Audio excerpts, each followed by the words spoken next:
We'll come to order. It is Monday, May the 8th, 2023, 9 o'clock in the morning.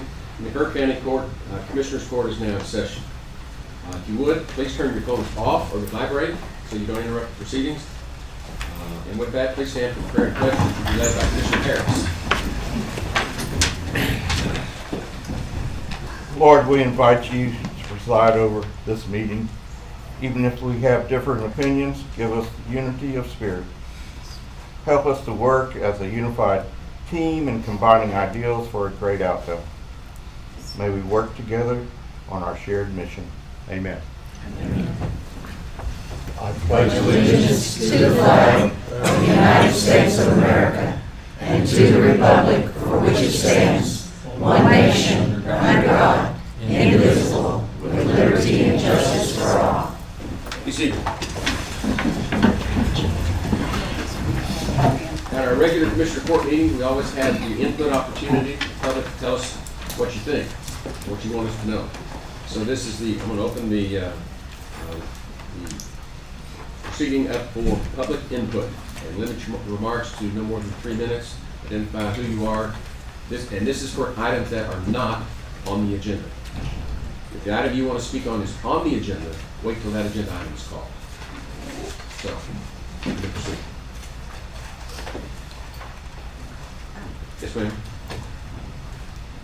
I'm sorry. Portia Watkins? Yes. Yes, you may. Are you coming?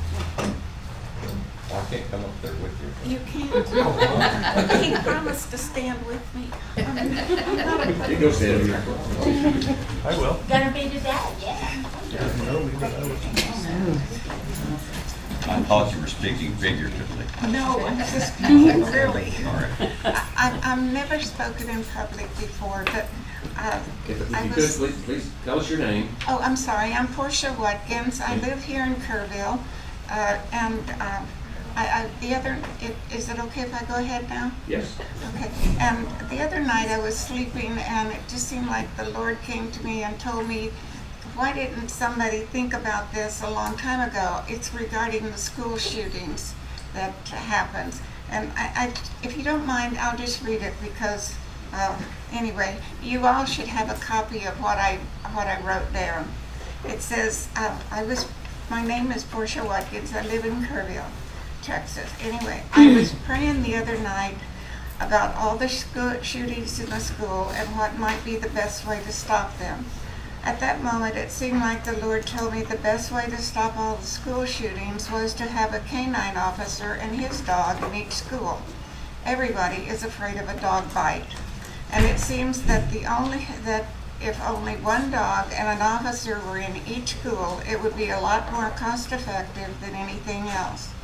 The dogs used could be rescue dogs and trained by the police department like they train their dogs for drugs, weapons, etc. The minute somebody came into the school with a weapon, the dog would sense it and the officer could order his dog to attack. That would be the end of the threat, no loss of life. I really do not know how much it would cost to train these dogs, but it seems like it would be a lot cheaper than paying armed officers to be in the schools full time, and God forbid the cost of lives of more children. Thank you. Thank you, Ms. Watkins. Any other public comment on items not on the agenda? Very well. We will move on to Commissioner's comments. Precinct 1. Just keep praying for rain. Oh, and I went to the event in Singapore over the weekend, which I saw this nice guy there serving tea and lemonade and stuff. Two of my grandsons are now junior Texas Rangers. So that was fun. It was a good event. Well, I was going to talk a little bit about it because that's why I'm wearing my honorary Texas Ranger badge.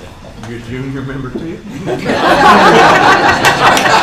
of the foundation. It was a very successful fundraiser, and this benefited the Centerpoint Area Historic Preservation Association. It was a great time, good food, good music. The Rangers were there in force. There was a wonderful ceremony at the Centerpoint Cemetery, where 36 Texas Rangers are buried, more than any other cemetery in Texas. So, hey, if you haven't been to the Center Point Park, it's come a long way. We've got a ranger cabin, a livery, and we're putting up a pavilion, so a lot of good things going on in Center Point. Okay, there is no burn ban for precinct 2, so, and we're praying for rain too. We are coming to the end of the EDAP wastewater project. Promex has already been demobilized, and we have Di Guerrera trying to wrap things up. We're trying to expedite the Bandera Electric 3-phase power hookup for lift station 8 on Stoneley Road. That'll be good. But look, anybody who needs to make a claim for damages or warranty within that first year can get directions by contacting Grant Works, Rosie Dowdy, at 512-957-1465 between 8 and 4 p.m. weekdays. All right, for more details, go to the April 21st press release on the county website. All right, I also want to just talk about, there's a lot of illegal dumping going on in Kerr County. We've got tires, mattresses, general trash being dumped, so you know, look, this takes a lot of time from the environmental group to investigate, and then Road and Bridge has to go pick it up and dispose of it. Takes them away from their normal duties. Road and Bridge particularly is already substantially undermanned. So if you see something that doesn't look right, like people dumping trash, you see tires, mattresses, whatever, call the sheriff's department and report it. And we need to prosecute these individuals because this is a real problem for the county. And it's everywhere. I seem to have a lot in my precinct, but I'm sure elsewhere as well. Okay, and just finally, a little update on our paper ballot hand counting. That's proceeding. The Texas First Team has a legal position. We do not believe that it will require any form of certification, but we'll proceed and pursue that with the Secretary of State's office. And we're also looking for people to identify themselves and as volunteers to hand count.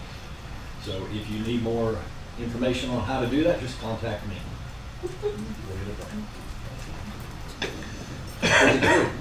So it's easy to go after precinct 2 because he talks about everything in my precinct because we join each other. Thank you, Rich. Again, Stole your thunder. Center Point project. He told you what you need to do if you have any issues, and that project is wrapping up. Trash, I wanted one more thing. We have a lot of trash hauled from the dump in Kerrville to San Antonio. And those trucks are not real good about keeping tarps on their trucks. If you see one of those trucks, write down the license number, and you can get it to the sheriff, get it to me, get it to Rich, because it's usually me in one of our precincts. And we can at least make a complaint to the company, or you can make a complaint to the company. But it does help. The sheriff can't do anything unless he sees it himself generally. But down the interstate or down Highway 27, every once in a while you'll see this big, take a photo, that will help. And then it looks like we have the best chance of rain we've had in probably about 6 to 9 months for the next 10 days, so hopefully it'll come through. Okay. On Friday, I went to a couple events, the Duck Derby in Ingram. It was well attended, and it epitomized our need for rain. I mean, the dust was unbelievable. All those 300 kids stomping around and picking up dust, and it was a mess. But anyway, it was a good turnout, and Ingram Elementary reaps the rewards of that, and it's a fun event. After that, we went on to Crider's, and they had their first Catfish Friday. And if you haven't been, go. West Kerr County kind of comes together out there, and it's good fellowship and to meet and mingle with a lot of different people. And, we stayed there a couple hours, and it was a lot of fun. So that's all I got. Okay. With regard to Texas Rangers, I was telling Rich that my great-great-grandfather was a Texas Ranger, married a Comanche woman. That's why I'm so mean. But, for those of you that want to learn more about Texas Rangers or this part of Texas, Mr. Letts pointed out S.C. Gwynn's book, Empire of the Summer Moon. Empire of the Summer Moon is probably one of the best accounts of what life was really like in Texas with the Indians and with the Rangers, and how the Rangers performed. You'll learn a lot about it, just off that for what it's worth. So with that, we'll move on to the consideration agenda. And warning, Will Rogers, we've got 38 items on the agenda. One of them is timed at 1 o'clock. It's been a busy day, so hope you brought your lunch. Item 1.1, consider, discuss, and take appropriate action on the proclamation declaring June as Elder Abuse Awareness Month. Ms. Centeno. She's not here. Okay. I'm here. Okay. Adult Protective Services. Please identify yourself. My name is Julia Walston with Adult Protective Services. Good morning, Your Honor and Commissioners. Let me first thank you for proclaiming June as Elder Abuse Prevention Month here in Kerr County. The U.S. Census Bureau has pegged 2034 as the first time in U.S. history that older adults will outnumber younger people.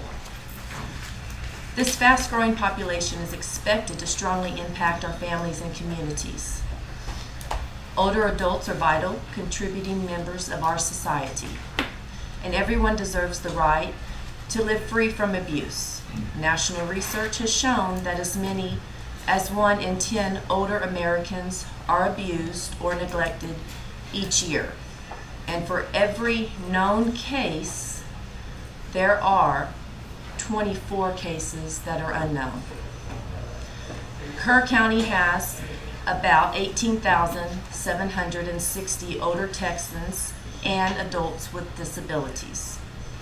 In 2022, APS in Kerr County alone completed 284 investigations of abuse, neglect, and exploitation.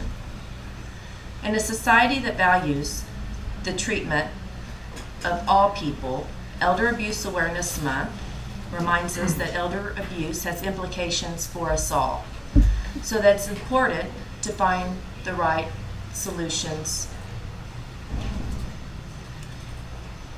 Therefore, it is critical that we continue to raise awareness and take steps to prevent elder abuse in our communities, educating the public on the issue and what we do and what they should do when they suspect abuse, neglect, or financial exploitation of an older adult or individuals with disability is critical. Adult Protective Services and the South Texas APS Community Board will remain focused on raising awareness of elder abuse. On behalf of the APS program and the South Texas APS Community Board, I would like to thank Kerr County, the City-County Joint Commission on Elderly Affairs, Sheriff's Department, Probate Courts, District Attorney's Office for their continued support in helping APS carry out their mission, which is to protect older Americans and people with disabilities. It is through these collaborative efforts that we are forming public and private partnerships to identify where stronger supports are needed and where existing connections must be reinforced as an essential first step toward defending our community against elder abuse. Thank you for your service and for your leadership in helping us work towards addressing the underreported issue of elder abuse. Thank you. Thank you. And Ms. Walston has appeared many times in my court. I serve as the probate and mental health judge, and I see these situations, and it's very real, very, very real. And I would move to proclaim June as the Elder Abuse Awareness Month. Second. We've got a motion and a second. Any further discussion? Who made the second? All of us. Pick one. Number 4. Yeah. Those in favor say aye. Aye. Opposed? Unanimous. Thank you. Thank you, Ms. Walston. Item 1.2, consider, discuss, and take appropriate action on the proclamation celebrating Community Action Month in June of 2023. Ms. Lacey, Ms. Familiar, please. Good morning, everyone. My name is Vicky Lamillier, and I am here to talk about our agency. It's Community Action of South Central Texas. We provide utility assistance, rental assistance, case management, security deposit to Kerr County residents. Our agency has been serving the low-income households for about 50 years. So I would like to community action is likes to provide we provide utility assistance to all 26 counties, but Kerr County is one of them. In May we would like to celebrate or consider May to be the Community Action Month. Okay. I move for approval of the proclamation. I second. Got a motion and a second to approve May as the Community Action Month. Any other discussion? Those in favor say aye. Aye. Opposed? Unanimous. Thank you. Item 1.3, presentation regarding the Kerr County Historical Commission Summer History Camp 2023 being held on Monday, June the 5th through Friday, June the 9th at Union Church. Ms. Bond. Good morning. My name is Bunny Bond. I'm a resident of Precinct 4, and I'm appearing before the Kerr County Commissioners Court this morning as the first vice chair of the Kerr County Historical Commission. The purpose of this agenda item is to provide information on the Summer History Camp sponsored by the Historical Commission. This will be the third time in 5 years for the camp. The first year was 2019, with COVID preventing a camp in 2020 and 2021. We resumed offering the history camp last summer in 2022. The fee remains at $50 for 5 mornings during the week of Monday, June 5th through Friday, June the 9th at the Union Church building, with a limit of 20 children who have completed the 3rd grade or the 4th grade as of June the 1st this year. The Historical Commission could not conduct the camp without expert presentations by volunteers. Each day of the camp has a different theme, and the flyer is attached to the agenda item. Sorry it's not in color. It looks great in color, okay? Monday will be the Guadalupe River Valley with UGRA staff and members of the Historical Commission. And we have learning stations, so kids are going to learn about the river valley, the bugs who live in the river, water quality, First Peoples in the valley, airheads, Native American foods, and tribes.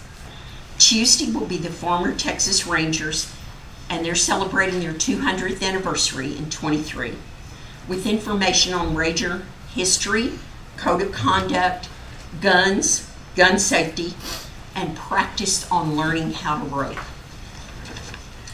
Wednesday is Daughters of the Republic of Texas, the Joshua D. Brown chapter, and they conduct 5 learning stations: pioneer clothing, quilting, making butter, very popular, matching animal skins to photos of animals, and games played by pioneer children. There will also be a presentation on Joshua D. Brown as the founder of Kerr County. Thursday begins with Riverside Nature Center making a presentation on fossils, and continues with Julius Neinhofer on ranching work and tools. Now, Julius will also provide an opportunity to sit in a 1924 Model T Roadster pickup. So, commissioners, if you'd like an opportunity to sit, come that day, okay? Julius does great presentations for us. Friday will be Clifton Pfeiffer providing music and stories with a dancing lesson. This is something new this year, teaching children how to do a dance. And he also is great with always talking about toys that were invented with simple things. And he always brings a craft for the children, and he is a really popular figure. The week ends Friday morning with Buzzy Hughes of Buzzy's Barbecue providing lunch like he has every year for the children. The Historical Commission is grateful for the support of the county, and especially the county maintenance staff who come every day and clean the building for us, as well as all the organizations and individuals who participate, give of their time and their energy, share their knowledge to bring the history of Texas and Kerr County to another generation of children. Thank you, and we appreciate your support, commissioners, because you all are very supportive of the Historical Commission. If there's anybody in the room who wants to register a child, I have some registration forms with me this morning. Thank you. But if you don't mind leaving one for me, I'd appreciate it. Oh, I will. Jackie, You you missed want out one on the too? junior Texas.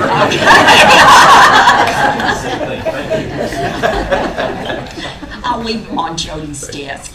And y'all, the Texas Rangers, everybody that comes, these are wonderful people they really enjoy giving of their time and being with children. And we're fortunate to have so many good people in the county who's willing to do that. Thank you. Becky, thank you. I want to also encourage people to go. This is an excellent camp, very low cost. And Right. those that haven't been or don't know Junius Ninehopper and Clifton Pfeiffer, it's worth going to the camp just to see those two individuals.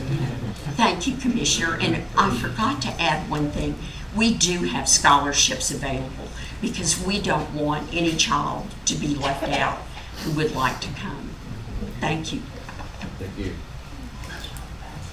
Next item on the agenda is 1.4, consider, discuss, and take appropriate action on a request to add a left turn lane at Highway 27 East and Wilson Creek Road North. Michael Jeske. Before you go ahead, Mike, I want to say a couple of comments. This court has for at least 10 years gone to TxDOT and passed resolutions basically from 1350 at that center point all the way to Comfort, requesting they add a turn lane and widen the road and reduce the speed limit for that matter, where it goes up to 70. This has been included in the regional transportation plan. I know the last 2 times that was done. And there are 3 really bad intersections. Wilson Creek's one, Nix Road is one, and Slavere is one. Those are the ones that ride in that stretch. There's other ones, pretty much all of them are dangerous, but those 3. And Mike, I want to thank you, your persistence. I think it does help if the court passes another resolution or sends a letter to TxDOT. But keeping it on the front burner certainly doesn't hurt. So I appreciate your continuing pushing on this issue. Good morning, Your Honor and Commissioners Court. My name is Michael Jeske, and thank you for allowing me to speak about this very important and dangerous situation, the left turn lane at Wilson Creek, at Highway 27 East and Wilson Creek Road. I've been working on this dangerous intersection for the past 4 years with emails to back it up. I started with a petition signed by 41 property owners that live along Wilson Creek Road and live in my subdivision, which is ranches on Sunset Ridge. I hand-delivered the petition to Precinct 2 Commissioner Tom Moser at that time. We are in Precinct 3 now. We have increasing traffic every day with the James Avery traffic going to and from Comfort, 18-wheelers hauling gravel and sand to San Antonio, and heavy equipment trucks. This is a very busy highway.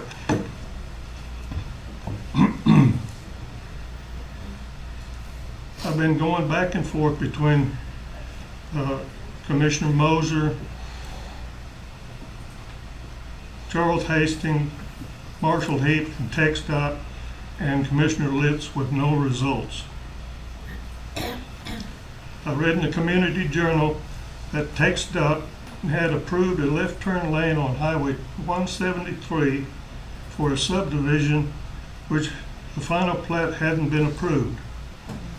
But in last week's paper, the Commissioner's Court denied that plat approval, and I thank you for that, and the people along that road thank you for that, and the taxpayers of Kerr County thank you for that.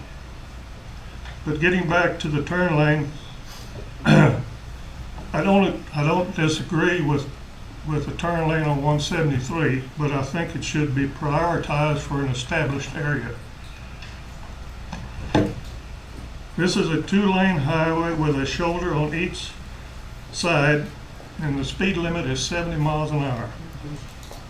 The way the highway curves to the right and goes slightly downhill, it is approximately 150 yards before you see the car or truck turning into Wilson Creek Road at 70+ miles an hour. If the driver is distracted or on his cell phone, that's not much time to react.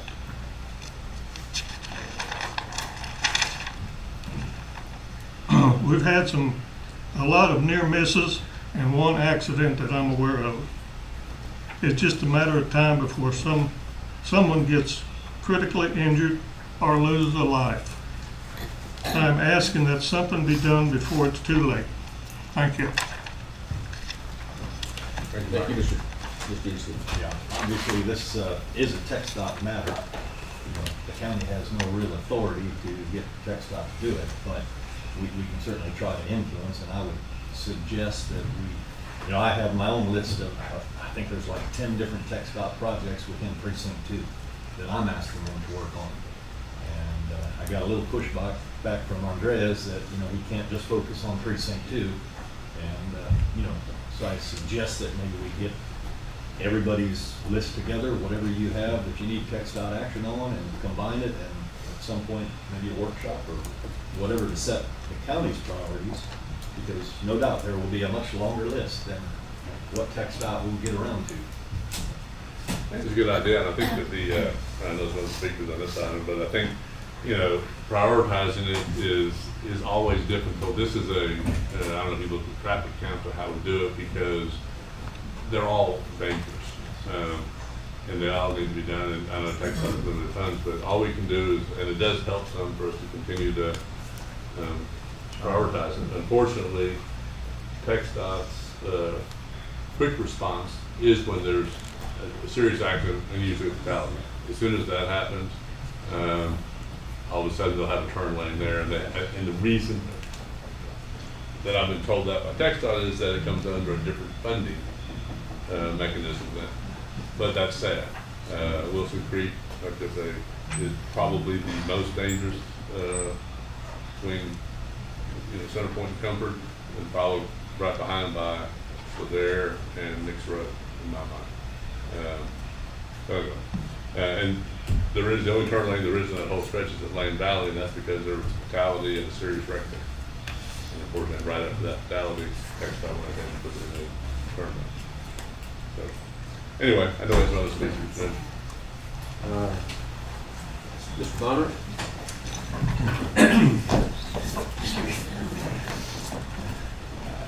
Good morning, Clerk. My name is Anthony Bonner. I'm a rural carrier for the U.S. Postal Service. I travel the same road, and I'm here to just support Mike in his efforts that he's going to in getting people involved in this. I deliver communications each and every day, and I think we've got a situation where the circle of communication is not bridged. I always tell people we want to keep that circle together, and so I'm here to just ask in support of the court that it be once again brought forward to the TxDOT people. I don't have the upper level management contacts that maybe some of y'all do with the TxDOT people, but I've been told by some people that I do talk with on a regular basis with the TxDOT, they're saying that yes, it's probably going to gain a lot more traction if it's been presented again from the court itself than us as individuals. But there's some other people that have come to sit in part of it as being part of the Wilson Creek area. I concur and agree with Mr. Letts in saying those other areas are needed. I spoke with a former employee of the Road and Bridge who said yes, he cannot exactly say when this took place, but there was some engineering that took place with TxDOT from what had gone through Center Point all the way to the county line. And his response at that time that it was cut in half because it was too large of a budget to do so. So they stopped in stopped in Center Point. And yes, you're very right in saying that the tragedy of a fatality then escalates things. I shared with the gentleman over here that as part of the area, he recalls the accident itself. Eldon Edge, former superintendent of our Comfort school system, had an accident at what we reference as Government Crossing off of 27 there. And 2 people were killed from Kerbal traveling towards Comfort. All of a sudden we get escalated lighting and turn signals. I mean, not turn signals per se, but caution lighting like they've put in at the Herman Sons Road. And so, yeah, just here to now as communications has happened before, things of what I wanted to say, Mike as well as Mr. Letts, I just want to accelerate that and see if we can't bridge that circle, because we're asking that something be done before a fatality happens again. And it's sad but true, probably very right, it comes under different fundings. So whatever the case might be, I'm just asking on behalf of all y'all's support, if you just, once again, revisit it and escalate this thing if we can't get it done. I understand there's other people that have issues in other parts of the county, possibly, group efforts could be done with a lot of places. But thank you for your time. I won't try to exceed that 3 minutes. Oh, before you leave, Sure.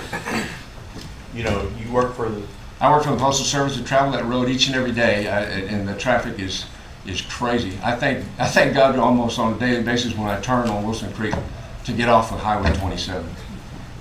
something from the U.S. Post Office along with us as well might help things, I can see that can be done. Okay.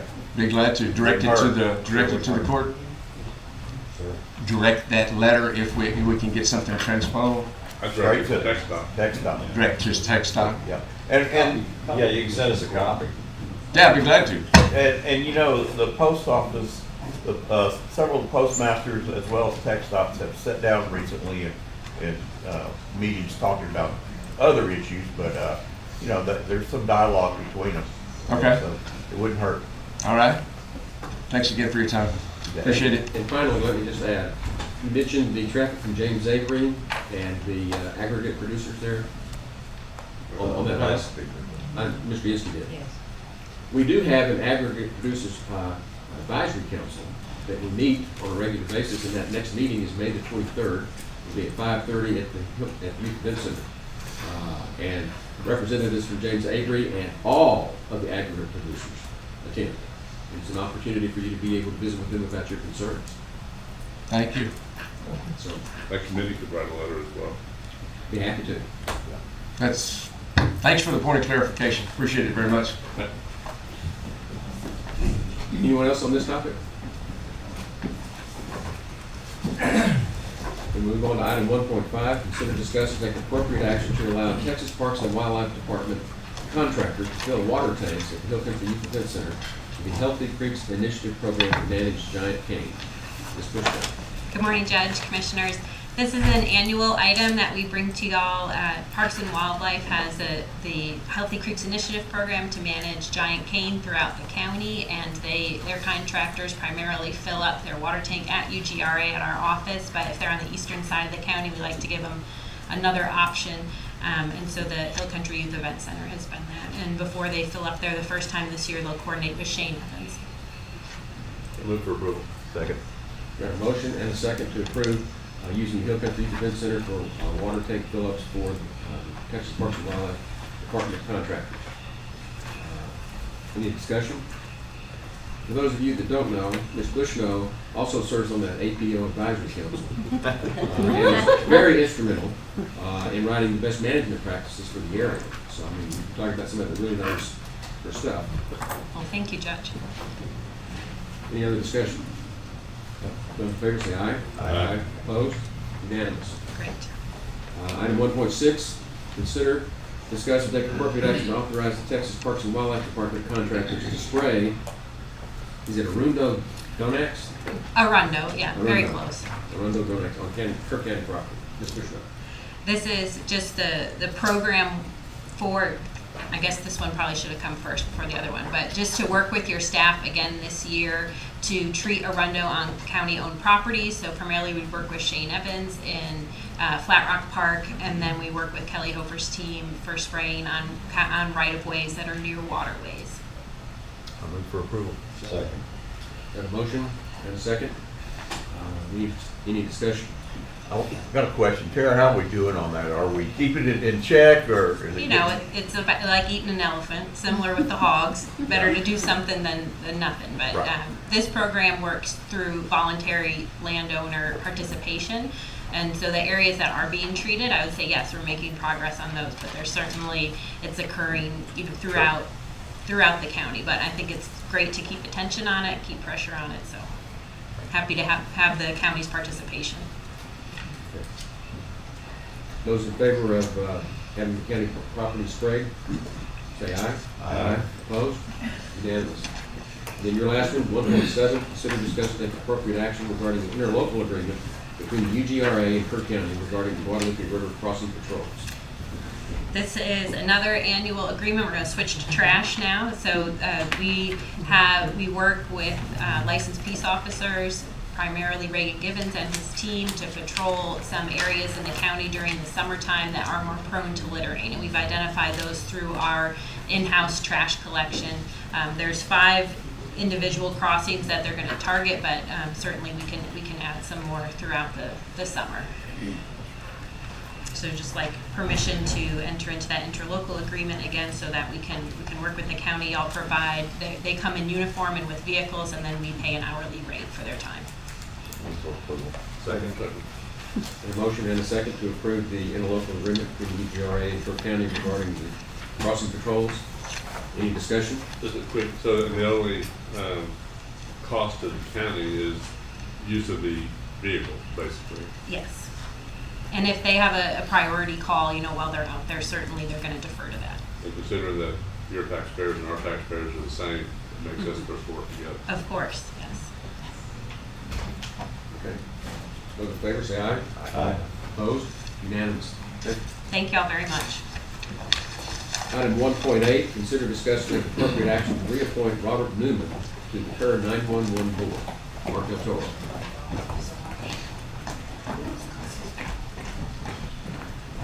Good morning. Mr. Newman has done a wonderful job serving our board since 2014, and he has expressed his desire to continue serving. So we ask for your reappointment. Move for approval. And a motion and a second to approve the reappointment of Robert Newman to the Kerr 911 Board. Any discussion? Those in favor say aye. Aye. Opposed? Unanimous. Thanks, Mark. Thank you.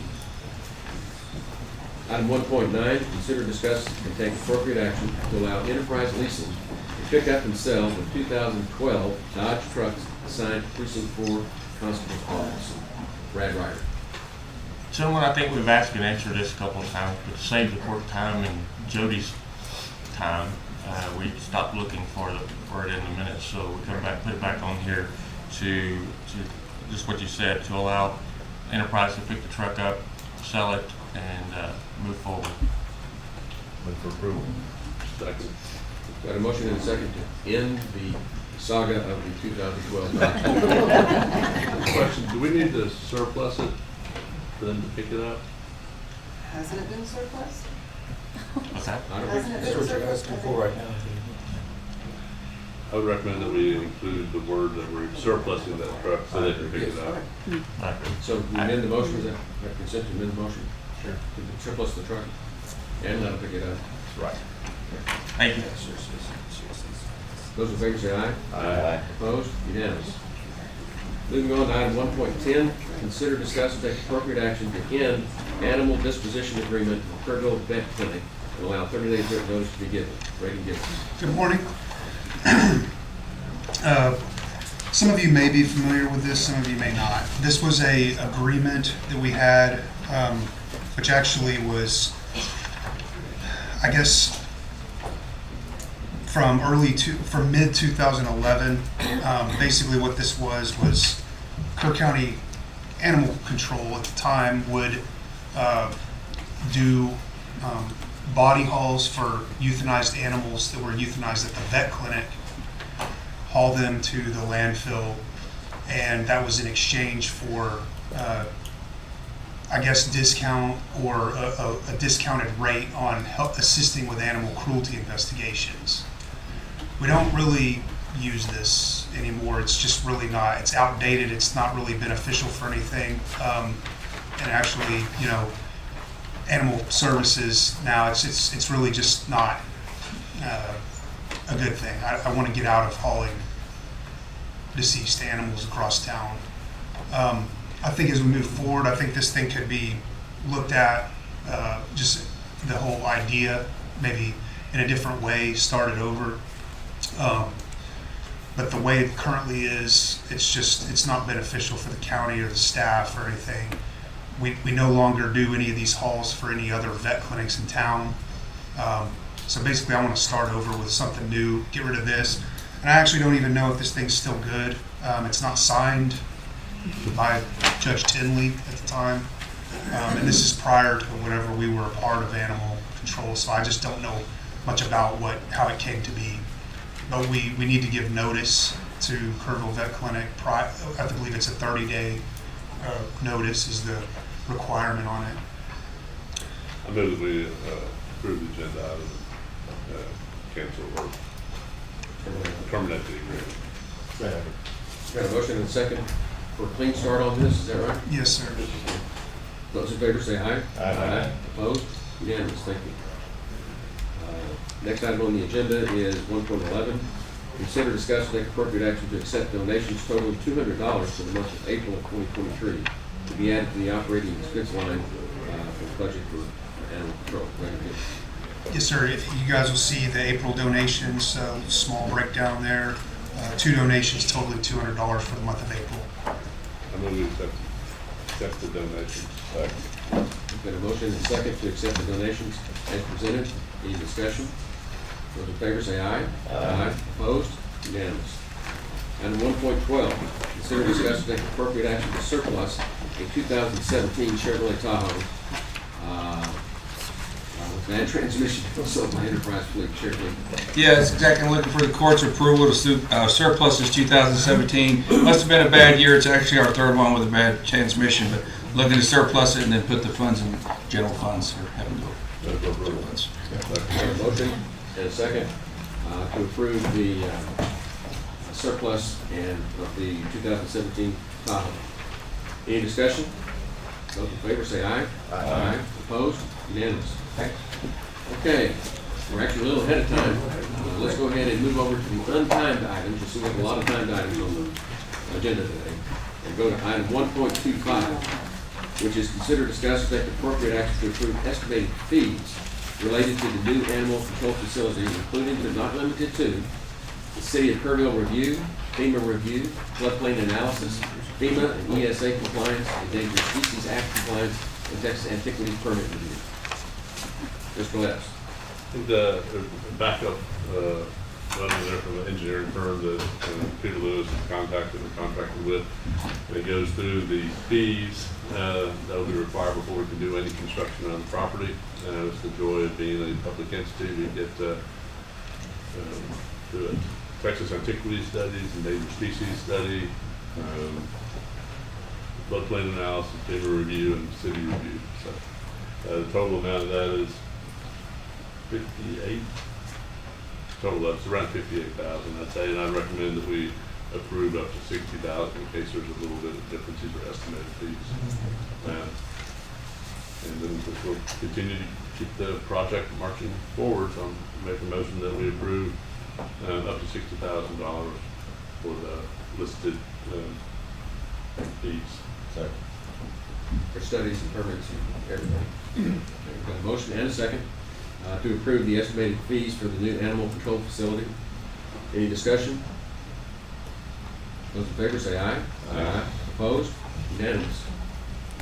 Moving on to item 1.26, consider, discuss, and take appropriate action to authorize updated interlocal agreements regarding the provision of court-ordered mental health services in the following counties: Madera, Blanco, Comal, Edwards, Gillespie, Hayes, Kendall, Kimball, Kinney, Llano, Mason, Medina, Menard, Real, Schleicher, Sutton, Uvalde, and Val Verde.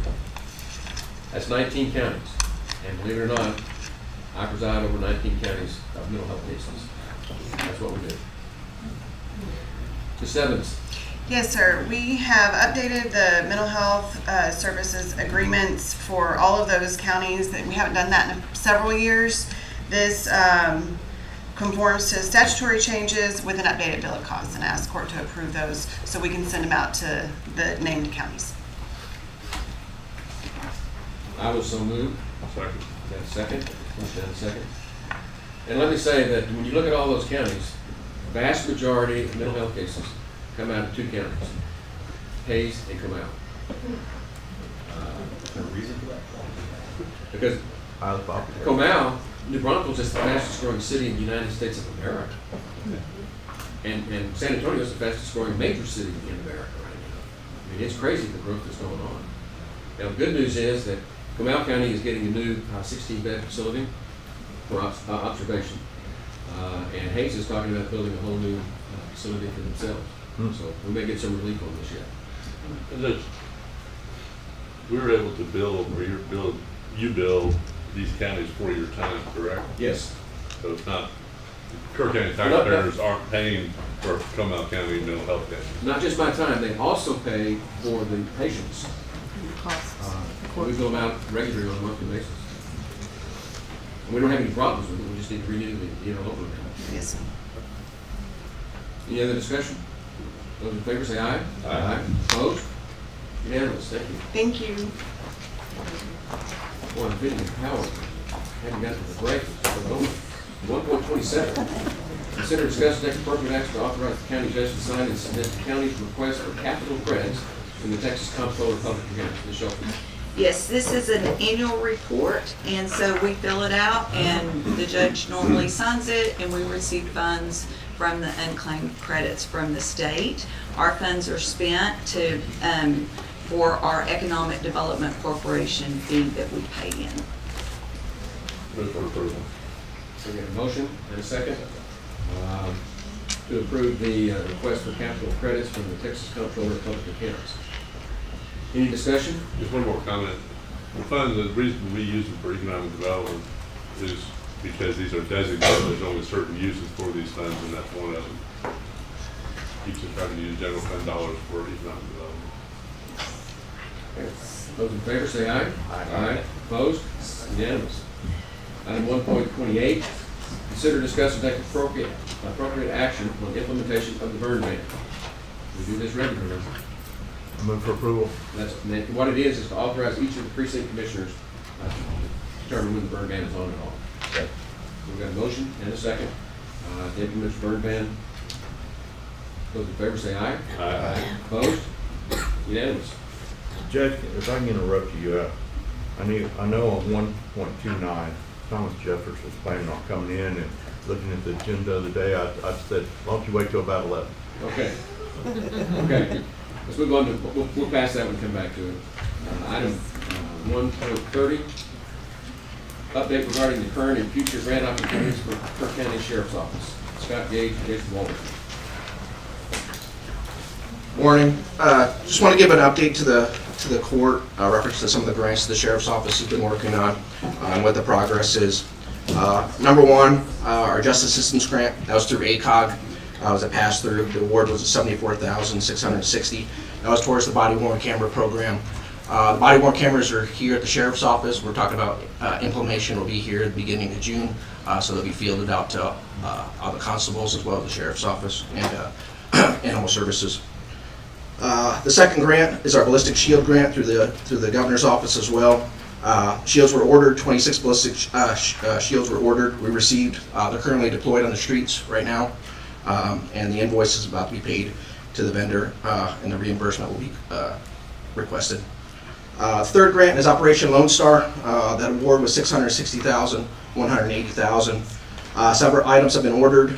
We've received communications equipment, handheld X-ray system, specialized computer software for digital forensic unit, pursuit intervention spikes. Those are stop sticks. We've got a OOG reimbursement for those items in the amount of $139,288 and a little bit of change. The last grant is Operation Stone Garden. The budget is awarded through there. That's our campaign with the other counties, with Sutton County and Sonora PD. The budget hasn't been completely awarded to us yet. We're hoping here in the next week or two, and then we'll go forth with that process. So we're just waiting on the approval for that amount.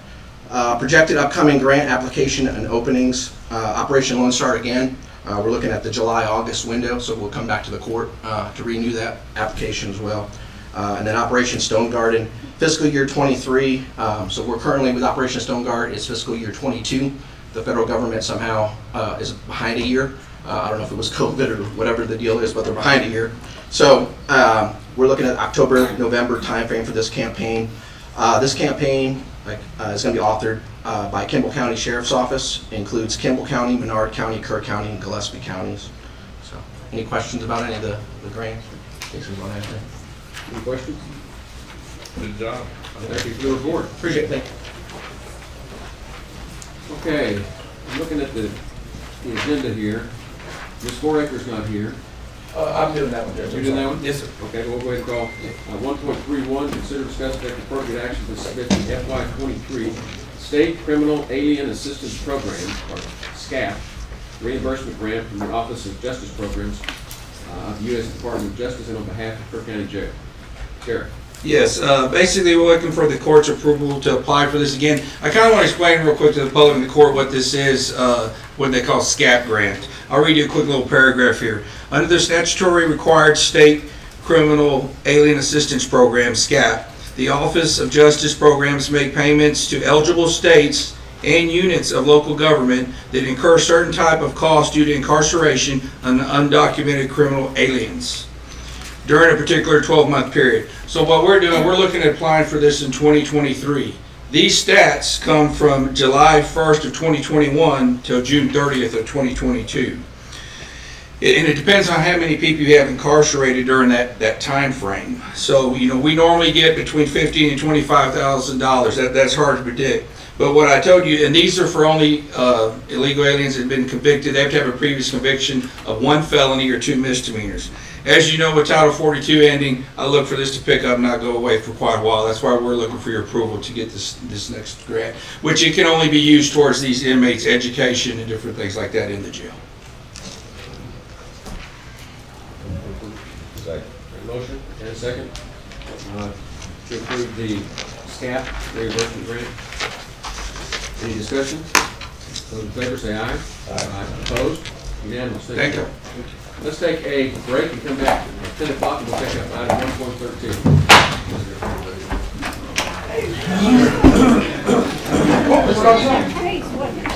Hey,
Order.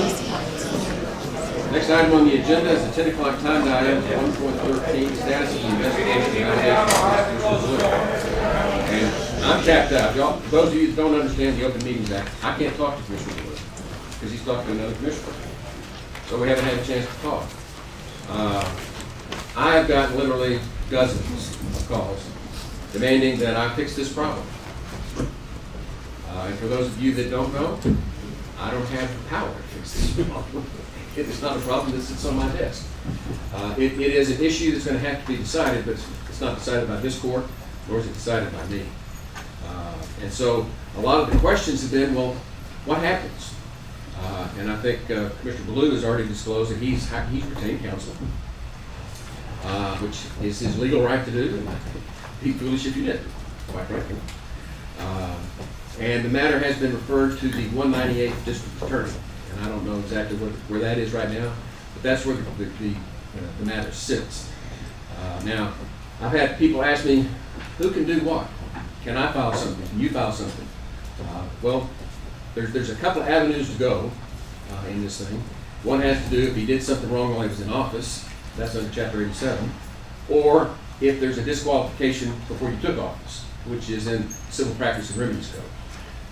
And that's called a quo. Let me try to say this word, warranto. I call it warranto. Spelled warrant and put an O in the end, that's what it is, quo warranto. That's an entirely separate type of proceeding. I'm not sure what the district attorney is doing about all of this, and certainly want to respect your rights, Commissioner Blue. But the people need to know that one of those two routes will be taken. One is a removal from office, which can be filed by any resident of Kerr County that's lived here for 6 months. Anybody can do that. And that's accusing you of committing a wrongdoing of some sort.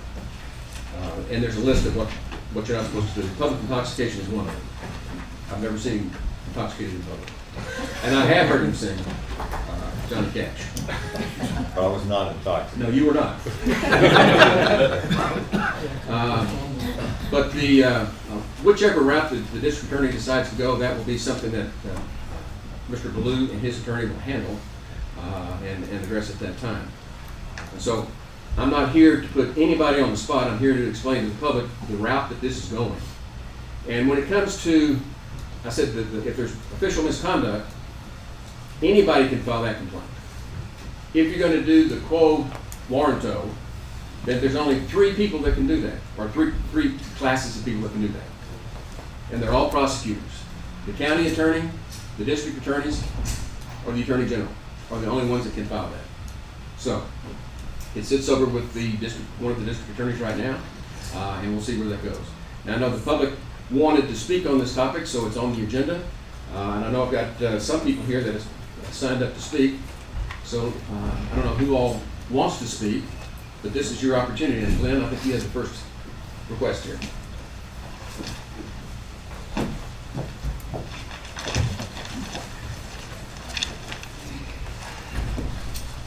First point I'd make is I certainly understand this is not the court of adjudication, but I simply wanted to share some thoughts. Judge Kelly, thank you for the opportunity to address the Commissioner's Court to offer my thoughts on this pertinent, timely, and critical issue, the legality of Harley Blue holding place 1 in the county courts of commissioners. Mr. Blue is a convicted felon who, according to publicly available information, has not been pardoned nor had the felony expunged. The issue I focus on is his signing of 2 election vouchers denying he is a felon. It is my understanding that without legal removal of these felony conviction, Mr. Blue is not and was not eligible to serve on this court. The solution as outlined by you, the solutions as outlined by you, Judge Kelly, offer a legal process to a correct resolution. However, should Mr. Blue want to do the right, correct, ethical issue, he will resign and pay back the $350,000 of salary that he has incurred while serving and being paid by Kerr County taxpayers. It is my opinion Mr. Blue should not be a member of the Kerr County Commissioners Court. Mr. Blue, please do the right, ethical, and best action. Resign and pay back the monies. Should he fail to do that, I support the expeditious removal of him through the legal processes that you have outlined. Thank you. What is your name? Oh, I'm sorry. Yeah. Glenn Andrew, and I live in Kerr County, Kerrville. Nikki Gaines?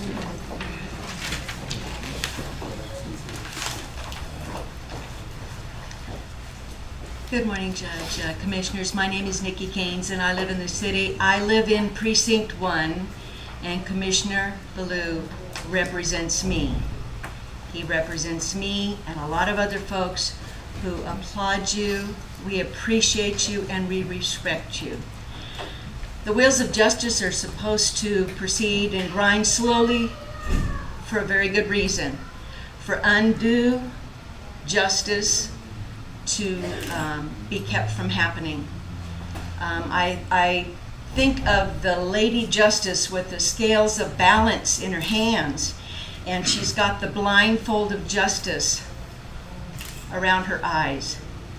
I ask that whatever direction this court and any other of our citizens take, that you would remember that there should always be a balance, and that we should give due diligence to that process.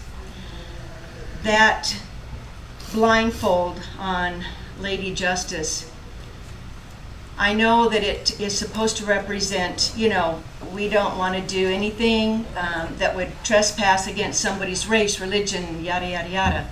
And I agree.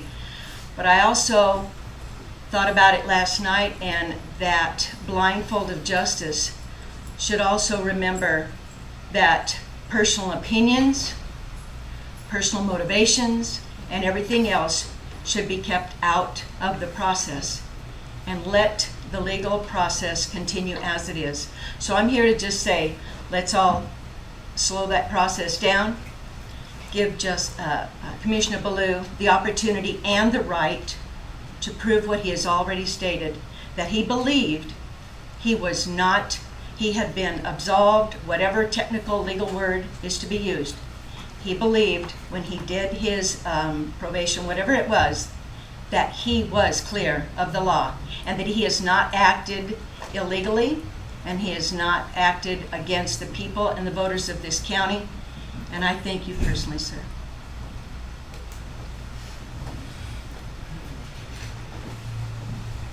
Kitty Oker?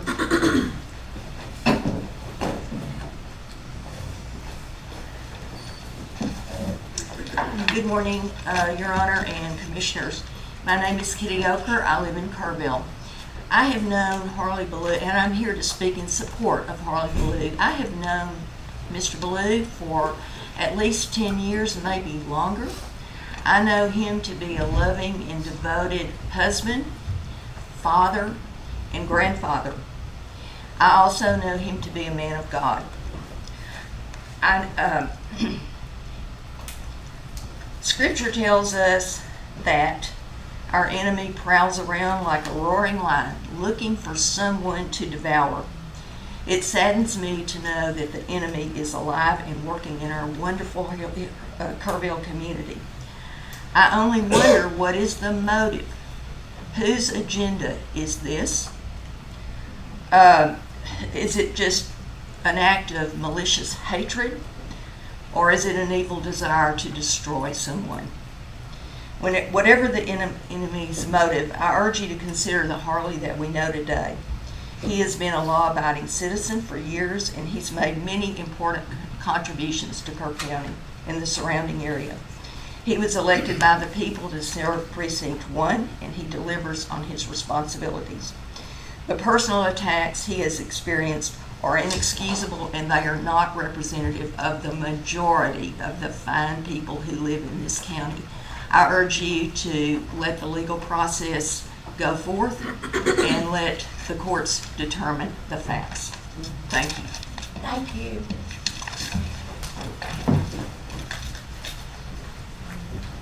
Fred Henneke.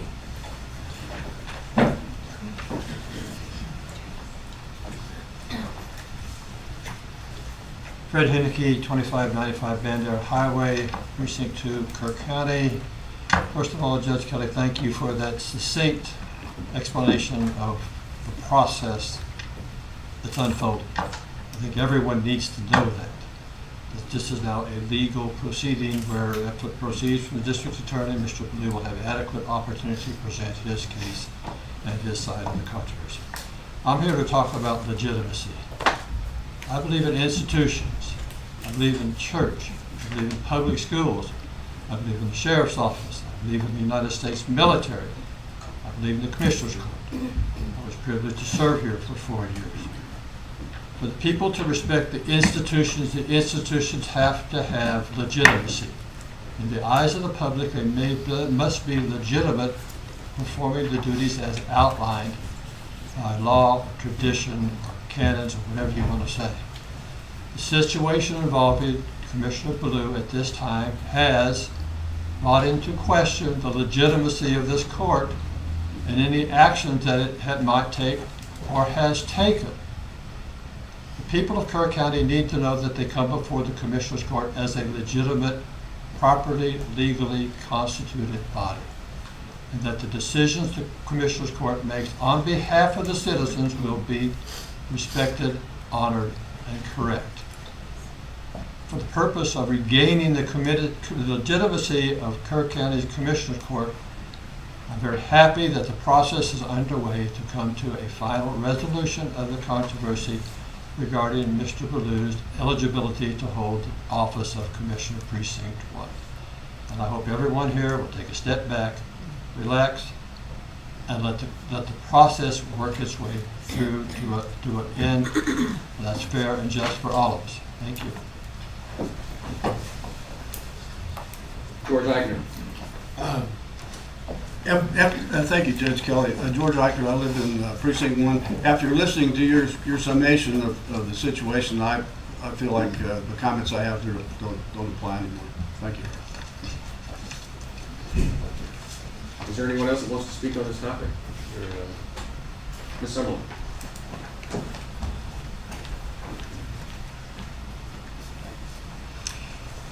Thank you, Commissioners, for an opportunity to give my opinion in public.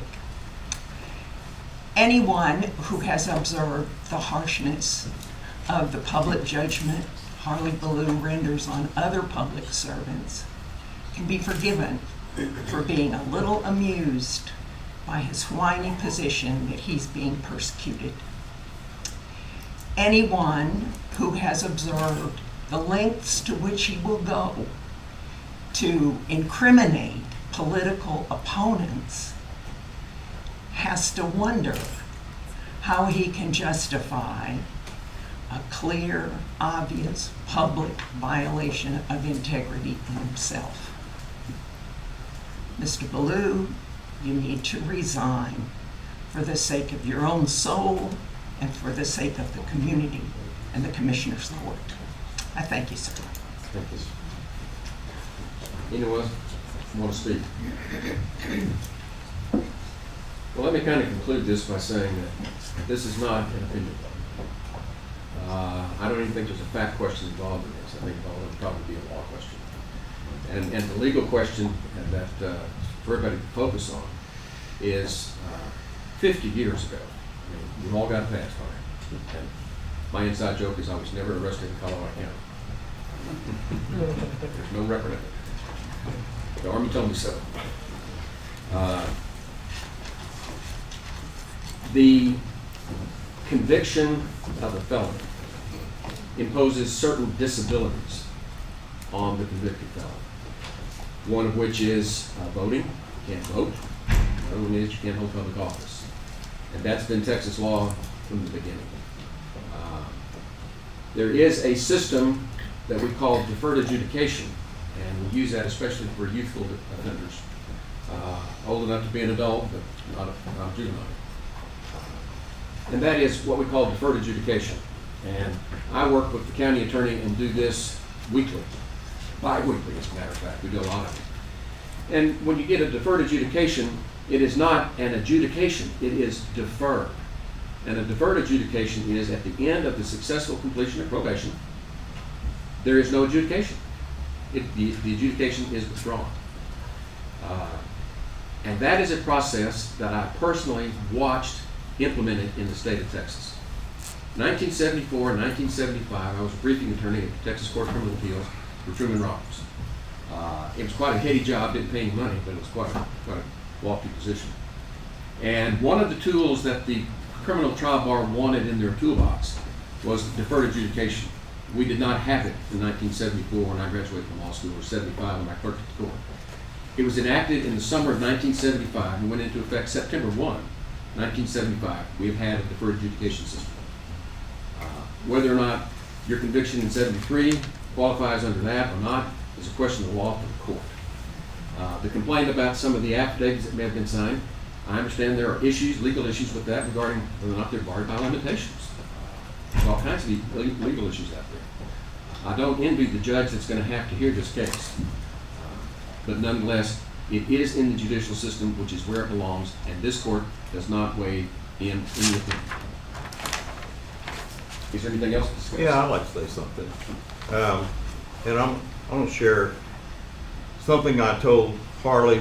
I was out of town when this broke. I called Harley and he filled me in. What he knew, and I was convinced immediately that this took him by surprise. He thought it had been expunged years ago. And I told Harley, I said, I didn't know you as a teenager, but I know you as an adult. I know your morals and integrity as an adult, and I support you 100%. We'll see where this goes in the legal system.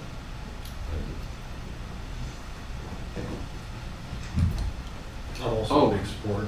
Thanks, Joe. Well, and one of the disclosure that I want to make is because Ms. Stebbins is our county attorney and she represents all five of us, she has a conflict of interest and will not participate in this part of this proceeding. So that's why it's with the district attorney. I also agree. Harley's been a good friend for many years, known a long time, and it took me by surprise. Good luck. And all I'm saying, all right, it's going to be a legal question. Okay, with that, we'll move on to the next timed item at 10 o'clock, which is item 1.14. Consider, discuss, and take appropriate action on a variance request from 1605 Hunt Group LLC concerning building setbacks and water availability study requirements. Mr. Hastings. Thank you, Judge.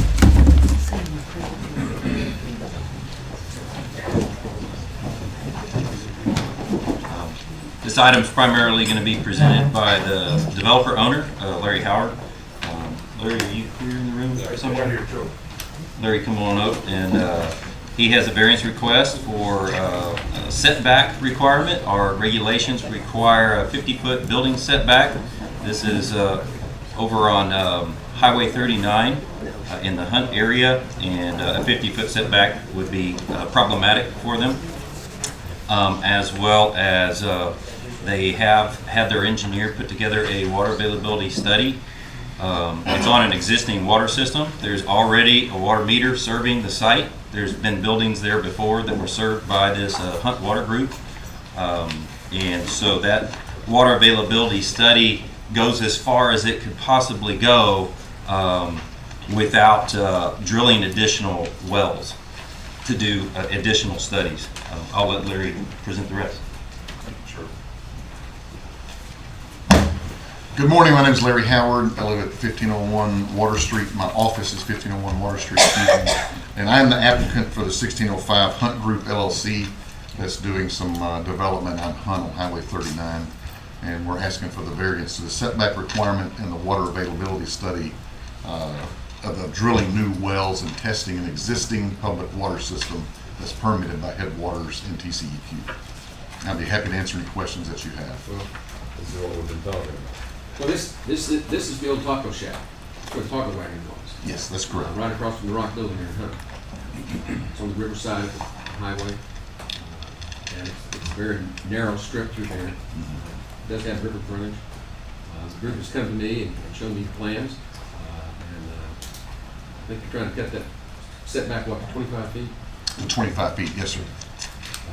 And I promise you the taco wagon was closer to the highway than that. Yeah. I drove by there specifically to look at it, and I already knew what I was going to see, but you know, they have no other option. So, what I would for approval. Got a motion and a second to approve the variance as requested. Any discussion? Yeah, I'd like to understand, it's one thing on the setback, I'm okay with that. In terms of the water availability study, this is dictated by the model subdivision rules, is it not? No, sir. No. It's not. Not this particular one. Not this one? Yes, sir. So this would not be an exception to model subdivision rules? Correct. There's water there now. There's water there now, but to be clear, the model subdivision regulations apply to a subdivision of 2 or more lots that are both 5 acres or less. This is not a subdivision, it's a one lot. It's a one lot plat. This comes down to what we've been talking about drilling a well when you already have water available to a source. There's no real point in it. So is it not just a headwater? This doesn't qualify anyway. No, this doesn't qualify anyway. Yeah. Just buying a piece of property, as Charlie said, you're not subdividing. Yeah. But this is an issue we're dealing with. Okay, but I guess I'm trying to understand who has authority over the water availability study. Is it ourselves or Headwaters Groundwater Conservation District? This does not trigger that. But there's a variance for it. Yeah. So it does. Well, Charlie, explain why there's a variance needed on the water availability. Yes. Our regulations, if you read them and go straight through them without applying any engineering background, requires a water availability study, even if you're platting and you're not, because we have some exemptions and this one doesn't fall into the category of one of the exemptions listed. So you're still required to do a water availability study, but if you go through and read the water availability study regulations, you quickly start to understand they're really intended for a new water system that's being drilled, not an existing one. And this doesn't qualify for the model subdivision regulations, portion of our regulation, for the reasons I cited before. But not only that, this is a commercial, is this a commercial property? It'd be residential. It is residential, Yeah, it'd be okay. residential. But it's not 2 or more lots that are 5 acres or less, so it doesn't qualify for the model subdivision regulations. we have somebody here from Headwaters. You want to say anything about it, Tom?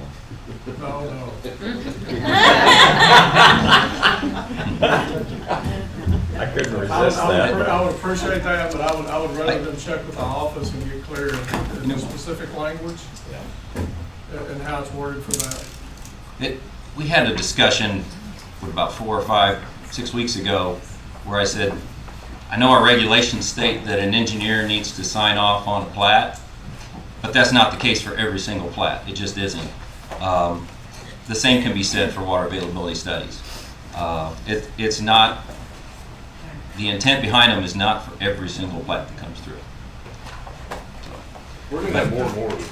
Yes. I support this one, but, this is why I objected to the rules the way we ended up writing them, because it doesn't fit everything. Water availability requirements cannot be done in situations. Exactly.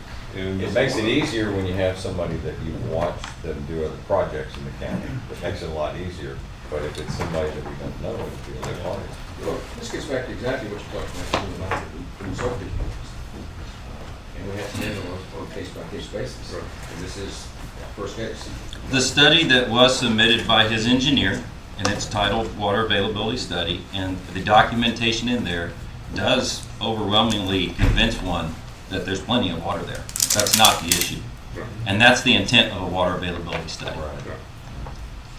So you're saying the study was done? Yes. Yes. Yes. But there are parts of a water availability study that could not be done for this. It was not done for the. They didn't drill an additional well and do pump tests on the existing well while looking at the other monitor well to see what the drawdown would be. But there's plenty of And water. that system's in operation. I'm not real sure how you do that and still serve your Water customers. availability requires you to drill a well. Yeah. No, I know, and he But it's doesn't dirty need to water, drill you a well. know, He doesn't want to drill a well. Yeah. He doesn't need to drill a well, he's got water. That's really the problem we have right now. You can't, in some places, you can't drill a well because you're in somebody else's certified area and you can't, you have a lawsuit if you drill a well. I get that you can't drill a well, that would require Headwater Groundwater Conservation District approval, so I'm trying to be clear on that. Right. And we don't require water availability studies at Headwaters.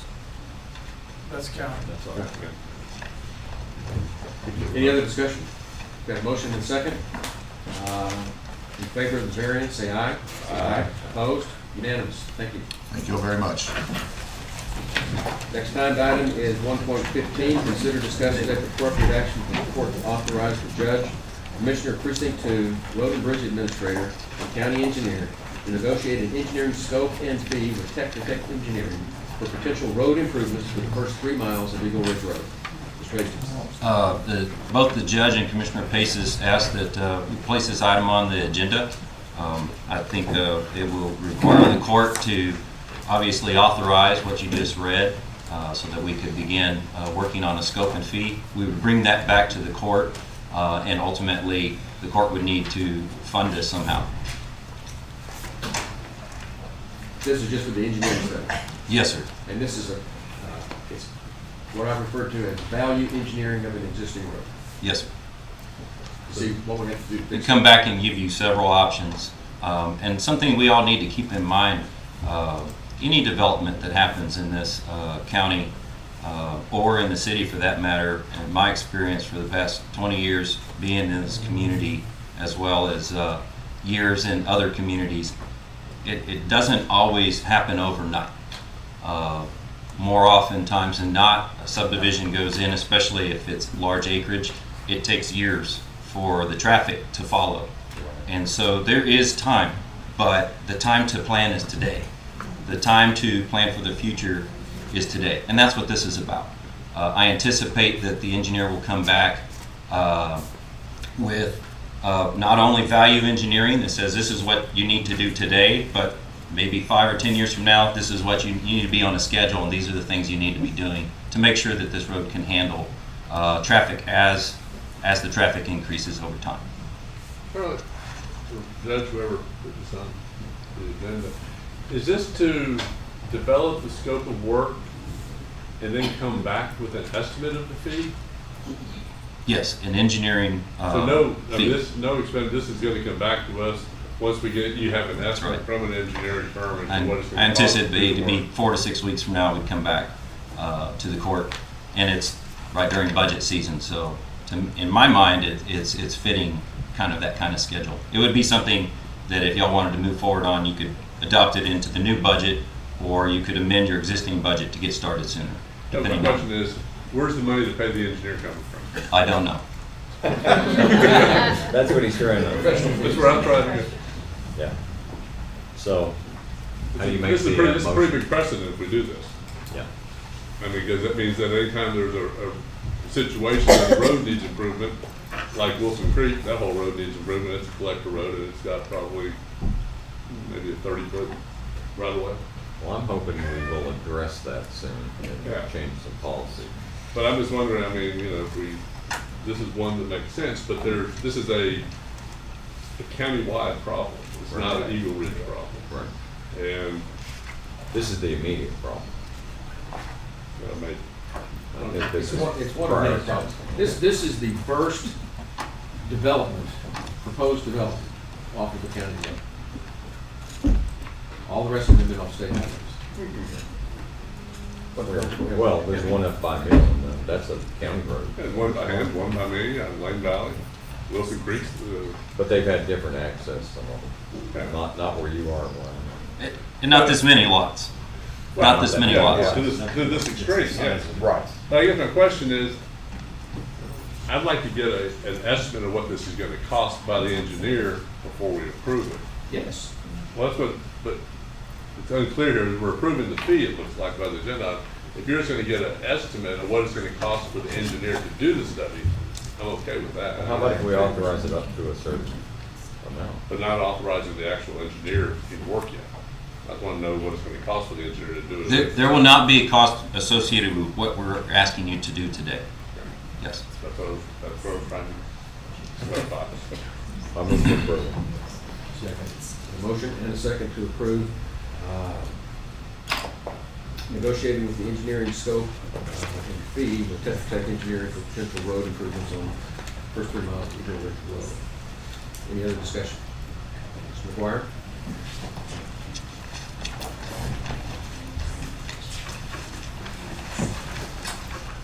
Thank you, Judge. and County Commissioners. I am here to echo my neighbor's sentiments at our last 10-day meeting where you denied the plat, and I applaud you for that. This is the logical next step. I mean, I think this is a good move to see what the requirements are to improve Eagle Ridge Road as a collector road. However, once again, it's a case of who is going to pay. The developer from out of state came to Kerr County. He didn't do his due diligence.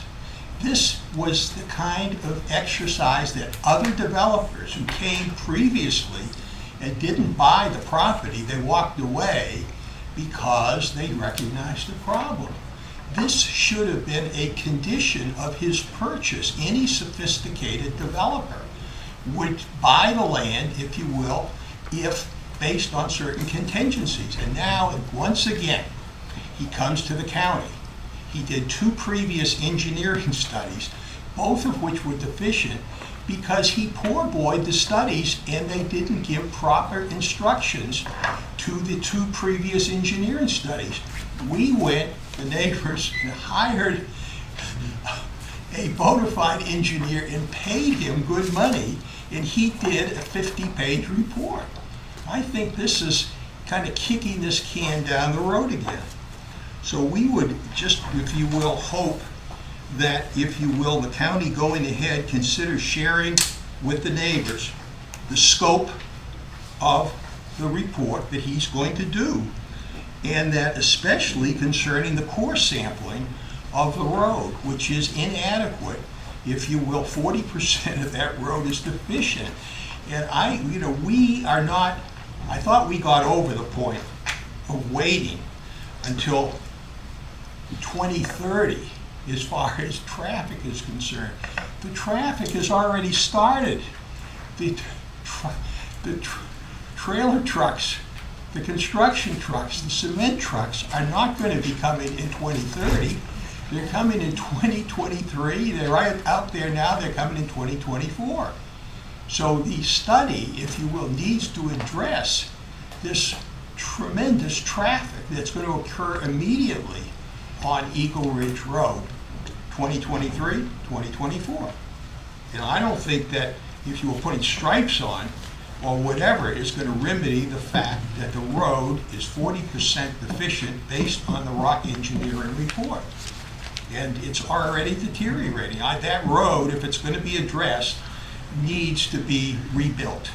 And that's what I hope the scope of this report is going to address. I didn't hear that today. I just heard something about, well, the real traffic isn't going to occur until 2030. I thought we covered that. So anyway, we hope that this goes ahead. We hope the commissioners keep us, the neighbors, informed through our county commissioner, Precinct 2, and we appreciate everything you're doing to protect the safety of Eagle Ridge Road. Thank you. Mr. McGuire, we don't know how much the road's going to have to be rebuilt. We don't know the scope of work. We know that there's insufficient base in places. We know that it's not wide enough in places. We need to talk to a professional to tell us what's needed, and that's what we're trying to do. And we can't get that can down the road any longer. And to get a good, solid cost estimate. Yes. What will it cost the county or whoever is going to fund this? Because it's likely to be very significant. Okay, any other discussion? Those in favor say aye. Aye. Opposed? Unanimous. Moving on to item 1.16, we consider discuss take appropriate action in the court to approve a reduction in the letter of credit number 154208 from Security State Bank and Trust and Company from $446,827 down to $16,400 for associated construction improvements in company. Tracy. Thank you, Judge. This is for the Hall Ranch subdivision. And I apologize for leaving that part out of the title. I had intended that to be in there and it just got left off. But this is Hall Ranch subdivision. The ranch has been under construction now for several months. They're nearing the end. They've got their road complete, their ditches have put in place, the drainage. The final thing is to get some road signs up, which it's my understanding those road signs have just recently gone up, and really all that's left is seeding and watering of the right-of-ways, establishing vegetation. They do have a letter of credit on file right now in the amount of $446,827. That was so that they could file their plat. And they're asking it to be reduced to $16,400. I received this morning a new estimate from them that because the signage has been completed, it's actually $11,400. That was as of this morning.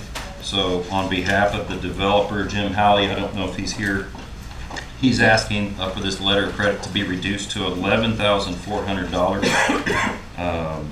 County engineer requests the court consider, discuss, and take appropriate action for the court to approve a reduction of letter of credit number 154208 from Security State Bank and Trust in Comfort, Texas, from $446,827 to $11,400 for associated construction improvements in Hall Ranch subdivision in Comfort, Texas, Precinct 3. Move for approval. Second. Motion and a second to approve reducing the letter of credit for the Hall Ranch subdivision as presented. Any discussion? Those in favor say aye. Aye. Opposed? Unanimous. Moving on to item 1.17, I'm going to convene a public hearing for the revision of plat for Hidden Valley Ranch Section 1, Tracts 5 and 6. I'm convening the public meeting. Is there anyone who would like to address the court? Very well. Then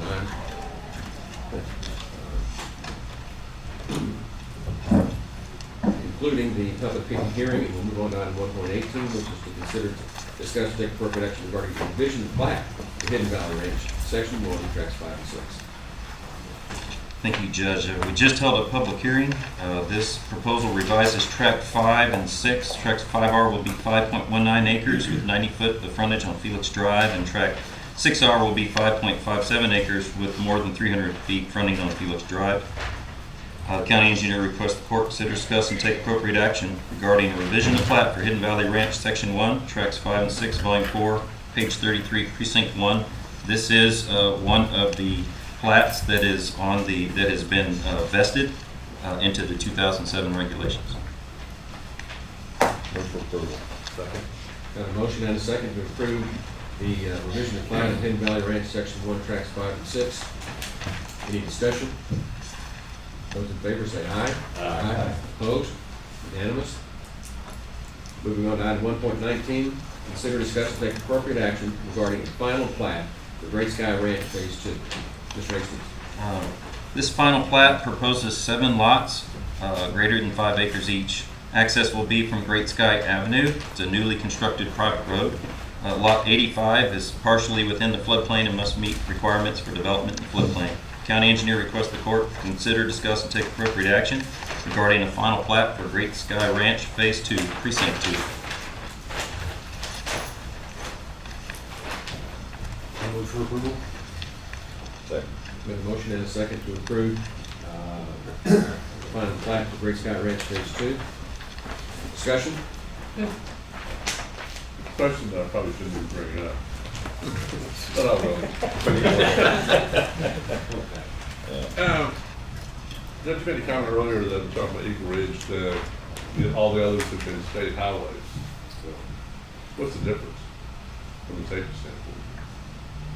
I'm just bringing it up as a question, but I don't really get an answer. And if we, I don't know the situation exactly on this state highway, but if the road's unsafe to handle the traffic that we're putting onto it with a new subdivision, what difference does it make if it's county road or state road? I mean, obviously who maintains the road is an issue, but it's just a thought that it seems inconsistent if we don't include state roads.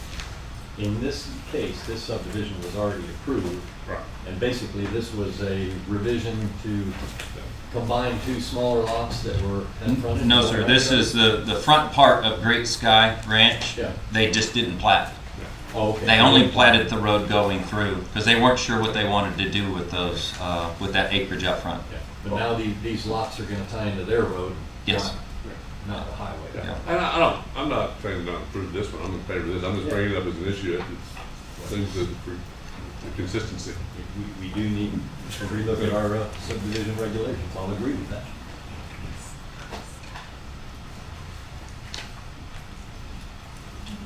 So we have a motion. Yeah, it was a motion. I think we've got a motion and a second. Yeah. Any other discussion? Those in favor say aye. Aye. Opposed? Unanimous. Item 1.20, consider discuss take appropriate action regarding a final plat for Mirage West.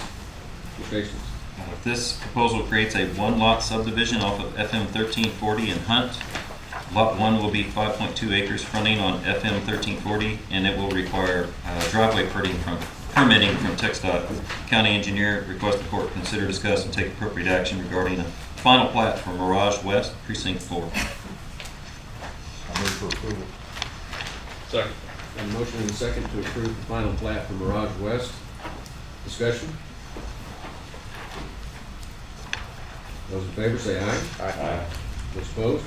Unanimous. Court, before I step away from the podium, we have 7 subdivisions left out of, I think it was 16 or 18 that were approved and were vested into the 2007 regulations.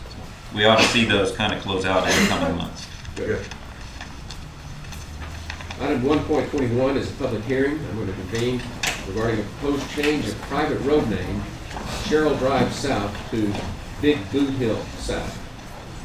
Ms. Hoffman. It's a public hearing. Public hearing. Yeah, public hearing. Anybody want to address the court?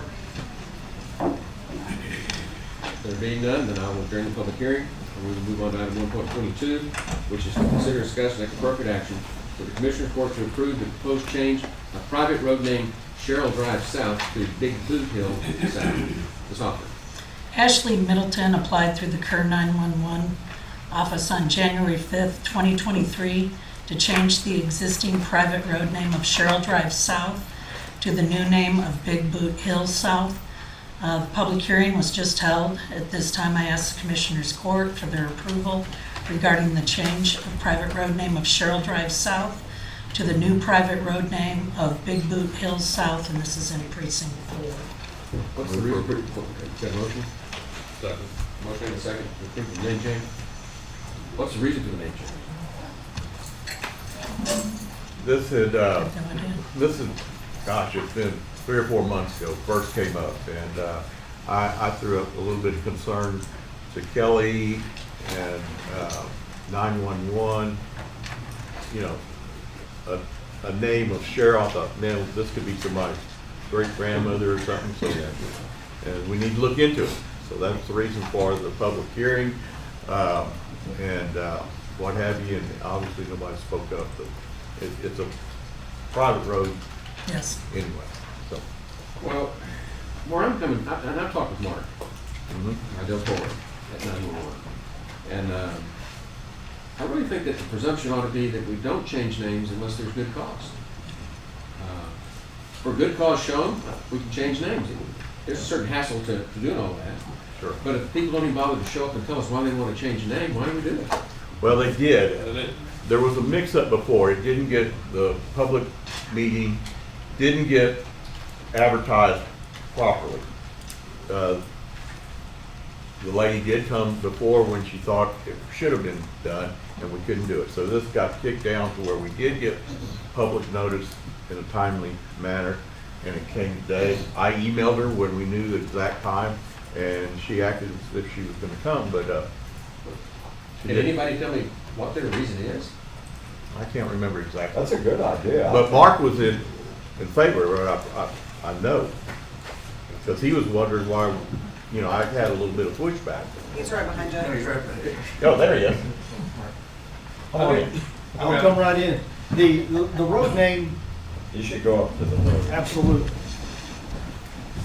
I'm curious what's in the box, Kelly. Or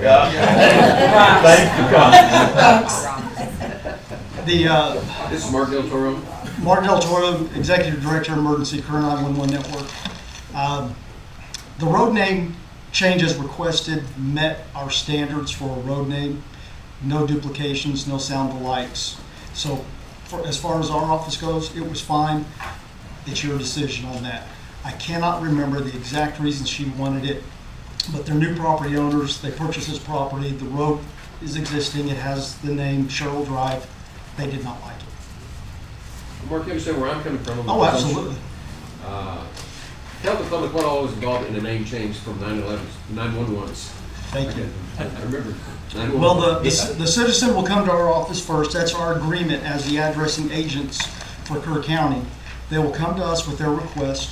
We'll review it, and if it passes our standard, no sound alike, no duplication, of moral standing, then we will then proceed and present the application on their behalf to Kerr County. Now, once we do it, what do you have to do? Then, once it gets approved, we have to go in and update our GIS systems, not only at our office, but at the law enforcement centers to make sure that our mapping is accurate. Because first and foremost, our reason for reviewing this is public safety. That's job one. I think, I don't disagree with you, Judge, at all, but we adopted, I have no idea how long ago it was, the road naming guidelines. We want to change those guidelines. It's up to us to change those guidelines. Now, we have the ability to do it, but there's no criteria like need in our current guidelines. So if we want to change it, I think and I'm in favor probably of changing it, and probably really relook at it again. Correct. Because the guidelines were adopted when we were trying to get private roads named originally and addressing things. And that's why we was kind of the reason we did the guidelines. But yeah, I don't think this, I'm against changing our policy on this particular issue. I think we need to change our policy so the public's aware. When you're looking at platted subdivisions where the road names have been tied to that legal document, then that makes it a nightmare. Yeah. In this case, where it's a single property owner, that road, that address, that name change impacts nobody else but that requested property owner. Again, that's another item we look at. I have no issue with that. Well, Mark, we've got some of those coming up that are going to be very complicated for us to do. And all I'm saying is, I would like for the public to have a reason for wanting to change the name of the street or road. Just because you have a whim, you don't like, I heard one of them, I don't like living on, I think the name is Brooklyn. Yeah. Well, come on. Is that a reason to change the name of the road? There has to be some purpose to it. And I didn't realize that this is changing the rules, but it's going to be my personal standard. I'm not going to vote for name changes unless there's good cause shown to me. We had one in precinct 1. It was almost a circle, wasn't it, Mark, that somebody wanted part of it named one name and another part of it Yes. another name, and they were all fighting over it. So everyone wanted their little strip of the road, and basically it was a circle. Almost a circle. You go in, you come back out the same way, and everybody wanted their little strip of different names. And it had been unofficially for many years. It took a while for these guys to sort it out and get them to stop quibbling. There's another reason to redo our rules and make it a lot harder, and to say from getting packages delivered nowadays. It takes years for Google to update their maps sometimes. It does. So your packages go who knows where, and that's another good reason that we should probably do it, but Something to look at. if you want to get your packages anyway. You should do like my neighbor. You put that big tub out front and it says Amazon in the tub. Any other discussion on this name change? Okay, those in favor say aye. Aye. Opposed? Aye. Nay. You're talking about the change, though. The numbering for our address where the road and bridge office is was not correct, and Mark had told me well in advance. So we've changed it, and when the truck drivers come in with their GPS and that, we give them the old address, because if we don't, they don't show up at our location in order to deliver. So Commissioner Letts is absolutely right. It takes a while. We try to give our data to Google, and they tell us no, we get it from commercial sources. We have Really? to. The heck with safety guys. Okay, moving on. Next item, timed item is 1.23. Consider, discuss, and take appropriate action to set a public hearing regarding the installation of no parking signs on Kelly Street at FM 480, just west of FM 480. Commissioner Pace has made a request to Road and Bridge for no parking signs to be installed on Kelly Street, just west of FM 480. There is a business at this location that fronts FM 480 that has made traveling on Kelly Street at this location challenging because of how narrow the road is, the right-of-way, and the cars parking on both sides of the road at this location. Centerpoint VFD also uses this location to get their trucks out to go for a fire or any other emergency services. We've included a map from the engineering office for location of signs. Commissioner Pace has met with the Sheriff's Department, Engineering, and Road and Bridge to discuss the options on Thursday, April 27th, 2023. At this time, I ask the Commissioners Court to set a public hearing for Monday, June 12th, 2023 at 10 a.m. regarding the installation of no parking signs on Kelly Street just west of FM 480, and this is in Precinct 2. I'll move for setting a public hearing. Second. Got a motion and a second to set a public hearing for no parking sign on Kelly Street in Centerpoint. And I'll just add here, I mean, I've gotten a lot of complaints from various people, residents in the area. It is a safety concern, especially difficult sometimes for residents who live on Kelly Street East to get out of there.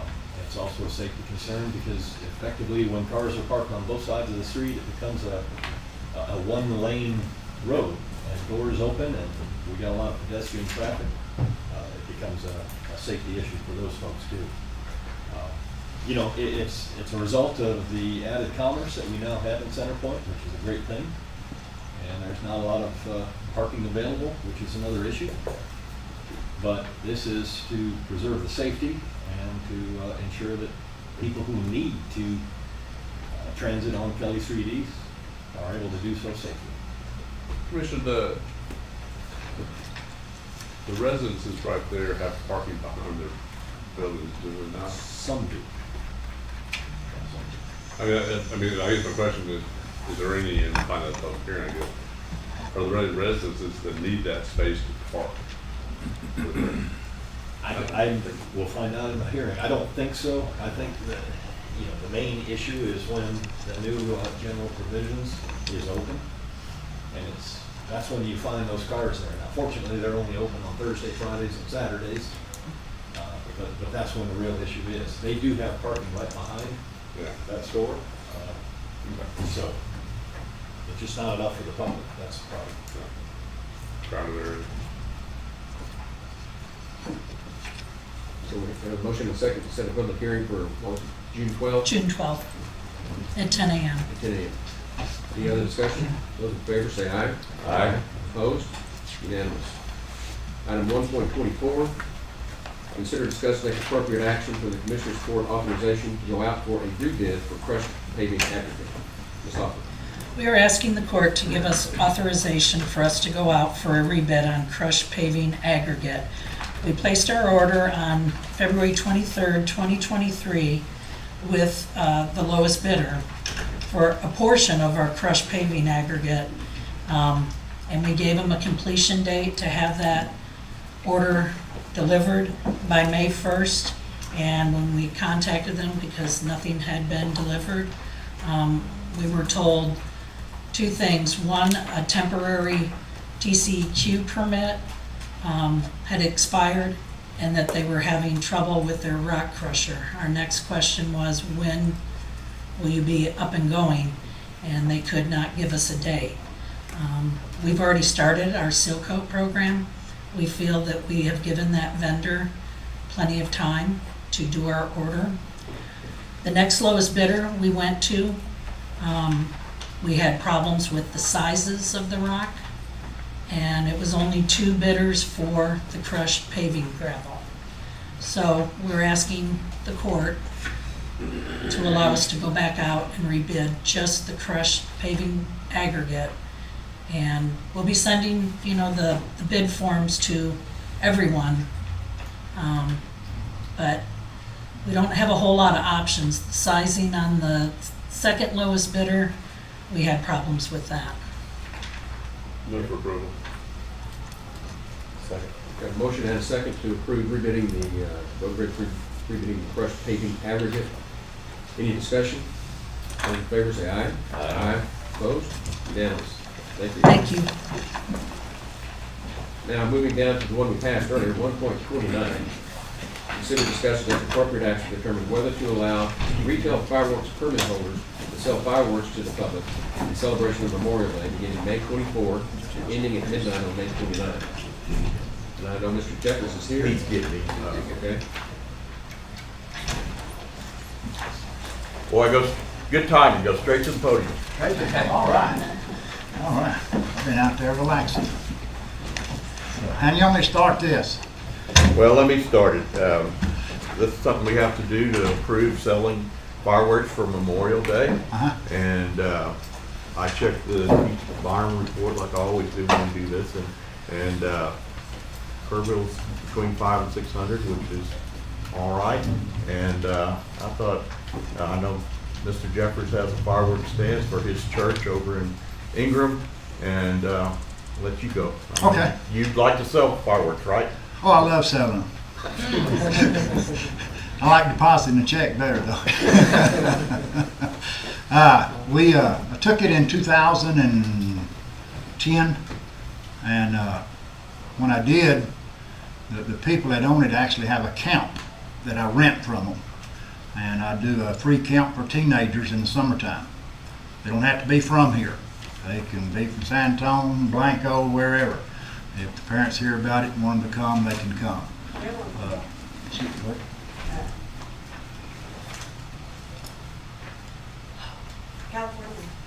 Oh, we had one in California last year. So thought we'd turn the state around, but we didn't. But we like I say, we do a free camp for kids. Doesn't cost them anything. They come out. I was in here a few years back, and I shared about the little girl that was goth, if y'all know what that means. Coal black hair, rings all over, black eyes, and her aunt had called and asked if she could come, and I told them, yeah, she was from Blanco. So she shows up Monday morning, and she's coming up the steps, and I speak to her, and she growls at me and throws her suitcase down, and she doesn't speak to anybody.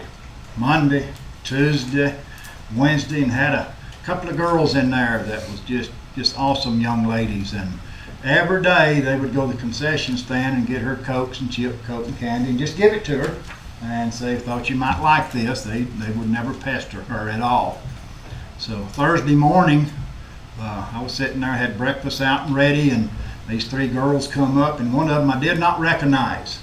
And usually if someone's going to bring a child out, they'll let me or the camp coordinator know. And so it's like, who is this? Well, when it gets up there, it's that little girl. She has borrowed clothes that weren't all black. She'd taken all the black off her face, removed all the earrings and all the rings, and that night during church service, we have service every night, she gave her heart to the Lord, and she wanted to call her mama. And I said, yeah, and they talked, I don't know how long, an hour and a half, way up to about midnight. They talked on the phone. When we came in Friday, and her mama was already there, and she bailed out of that van and ran to her mother, bawling, yelling all the way to her mom, Mama, I am so sorry. I am so sorry. And they hugged and cried, and I told my folks, you know, if it's just one, it's worth it. If it's just one. And of course we've reached a lot more. But that is what we do with the money. Wednesday nights we have around 50 coming to the Wednesday night children's program. We feed them every Wednesday night, and that's where the money goes. We did a lock-in 2 Saturdays ago for the teenagers, bigger kids. This Saturday we're taking 20 maybe to Mr. Gaddy's in Fredericksburg. That's what we do with the money. We reach children. We try to give them something other than the street. You know, let them know that somebody does really love them, and that we do care. June 3rd, fishing tournament. Oh, yeah, fishing tournament for the kids too. June 3rd, we'll be having a fishing tournament, and kids will be coming to that too. So, you know, we use it to reach kids. That's what it's for. Mr. Jeffers, I love your ministry, Thank you, sir. but I'm always concerned about possible fires. I understand. I really do. I understand. I researched it last year. They're so rare, it's unbelievable. I mean, it's, shucks, I think there's more started by cigarettes. You know, and I gotta be honest, the folks that come in that store are very cautious. And I've got two witnesses right here that'll tell you that parents will come in, the kid will ask for that, and they'll say, no, we need to keep something that stays in the driveway because it's dry. I mean, they're very, I was surprised at how conscious they are with them. You know, like I say, I understand the fire threat, no doubt, but. Well, I move that we approve selling fireworks Memorial Day. That motion and a second. Without any restrictions on sticks and pins and all that stuff? If that's a deal breaker, I'll put it in. You understand what we're talking about, Mr. Jeffers? Sticks and fins? Yeah. Yes. Yeah. Actually, the Wildmans gave the county commissioners authority over that years ago because they couldn't be in every county. And so they sent letters to county commissioners and said, if you think it's too dry, you know, during your commissioner's court, y'all can ban sticks and fins. So, I mean, that was authority handed to you from the fireworks seller themselves. So. Well, so my question to you is that acceptable to you? Yes, sir. Make that restriction on it? Yes, sir. Keep them out of the air? Yeah. Yeah. So subject to that? Yeah. Yes, sir. I'm good with that. Because, you know, one of the things about the sticks and fins, most of those items is what the children play with, without supervision. Right. So, like I say, myself and the Wildmans that own it, we have no problem when it's dry banning those at all. Okay. So we've got a motion and a second to allow the retail sale of fireworks, but ban sticks and pins. Hopefully we'll get some of the weather that Commissioner Les mentioned. Exactly. Yeah. Get the weather, I don't care. I know. I looked at those. It looks good, but. So those in favor say aye. Aye. Opposed? Unanimous. Thanks, Mr. Jefferson. Can I ask one question? Sure. If we do get this rain, and Fredericksburg don't get it all, on July the 4th, will that ban be lifted, or will we still be a ban on sticks and fins? It'll come before court, the July 4th one before. Oh, okay, okay. All right, cool. Typically, that's pretty darn dry at that point. Yes, sir. We'll see. Yes, sir. We've been flooded a few times, but very rare. Thank you guys very much. Thank you. Okay. Is Ms. Foraker out there? I did hers, Judge. You did, okay. SCAT. Good. Check it off. Item 1.32, consider discussing appropriate action to add Sylvia Zapata to the OAS SIS Access Agreement as an administrator. Ms. Hernandez. Yes, Judge and Commissioners. I am asking to add Sylvia to the OASIS, so she will be able to input people into the system for the medical and the dental, and that's all this agreement is for. Move for approval. Second. Got a motion and a second to approve Sylvia Zapata to the OASIS Access Agreement as an administrator. Any discussion? Those in favor say aye. Aye. Opposed? Unanimous.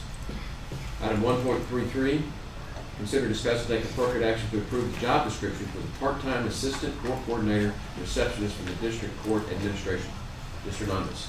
Yes, this one is coming before you. We did not have a job description in the file, so we did request for this to be given to us by her supervisor, and they provided that to us.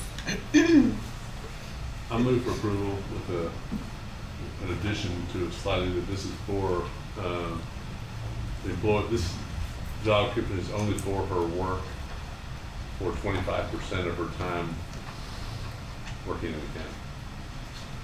Does that make sense? Yeah. She gets paid by the state for her other 75%. So we've got a motion and a second.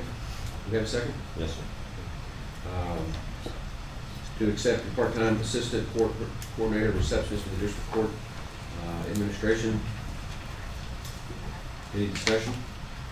Those in favor say aye. Aye. Opposed? Unanimous. Item 1.34, consider, discuss, and take appropriate action to authorize payment to the Texas County District Retirement System for $46,199.10 to correct enrollment error by submitting an adjustment and to submit appropriate adjustment to TCDRS for time credit for Mary Frances Root's employment from January 2006 through March of 2023, and to acknowledge Mary Frances Root's contribution of $14,800.63 for the same period of time. This Correct. So this is to give her the time credit as well as to give the contribution to TCDRS to correct the enrollment error for that time period as well. I move to approve the agenda item. Motion, second. We got a motion and a second to approve this contribution to the TCDRS for Mary Frances Root's employment history. Mary Frances? Yes, sir. My name is Mary Frances Root. I live at 335 Ranceman Drive. I've been a devoted, loyal Kerr County employee for 22 years and 5 months. I'm requesting that my years be vested into that TDCRS. They're vested years, and that none are taken from me, and that I do not have to start over as a new employee into TDCRS. Thank you. If y'all would like to go into executive session to discuss some of those years, your approval of this agenda item for today accounts for a time credit adjustment for a portion of them, but not for the 22 and a half years, because that's not what was authorized by The law. agenda item from 2006 to 2023. Yes, sir. It's to right the ship for that time period. So we got a motion and a second. Any other discussion? Those in favor say aye. Aye. Opposed? Unanimous, Mary Frances. How'd you get my 22 years? No, that's not on the agenda. It's not on the agenda for that. The agenda item is only for 2006 to 2023. Are those, so I'm not counted as a We didn't address the previous years. You're not a new employee, no. Excuse me, I can't hear you. She's not a new employee, no. But if it's not on the agenda, we can't discuss it, vote on it. Okay. And that was, But it's 16 years of service. what was it, 2000? January More like 2006. 17 years to me. So 17 years? Yeah. January 2006 through March of 2023. So those are vested years? She's telling you yes. And I just want to clarify for Mary Frances that the time between December of 2000 and August of 2022, she was a full-time employee, so those years are also counted for your time credit for service.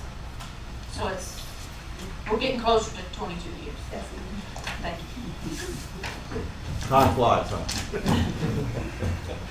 Okay, we've had our TAC representatives patiently waiting for your agenda item. This item 1.35, recognition of the Health County Award of Iris Stagner, honorable mention award to Tracy Sullivan. Mr. Hernandez. These are the TAC employees that are going to award this to employees. All right, so my name is Mark Zolich. I'm your wellness consultant for the TAC Health and Employee Benefits Pool. We host an annual conference for all of the people in all of the counties who are involved in the Healthy County program.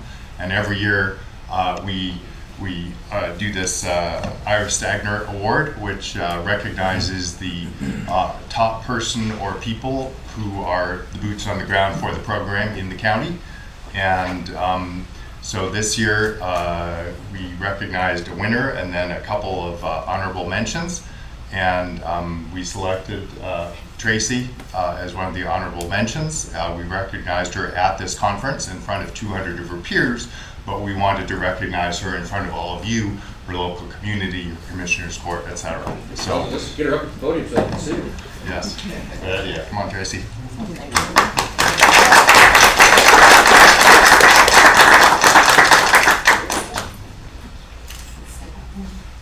Without Tracy Yes. continuing pushing this program, it probably never would have happened in Kerr County. Oh, of course, I guarantee it. Excellent job. Smile. Thank you. Oh, let me get over one more. Thank you. Congratulations, thank you. Good job, Tracy, thank you.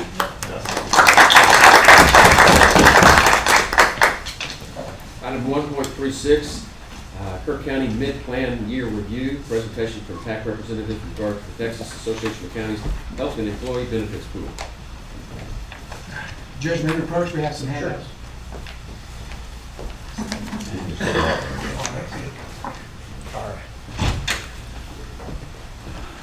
Does anybody else need a copy?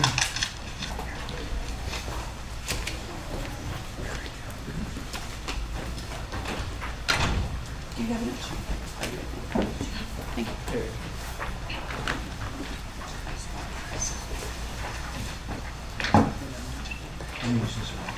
Okay, Judge Kelly, Commissioners, thank you for taking your time for us to come out here and do a brief presentation. We wanted to come out here to give you a heads up. This is your mid-plan year review on your health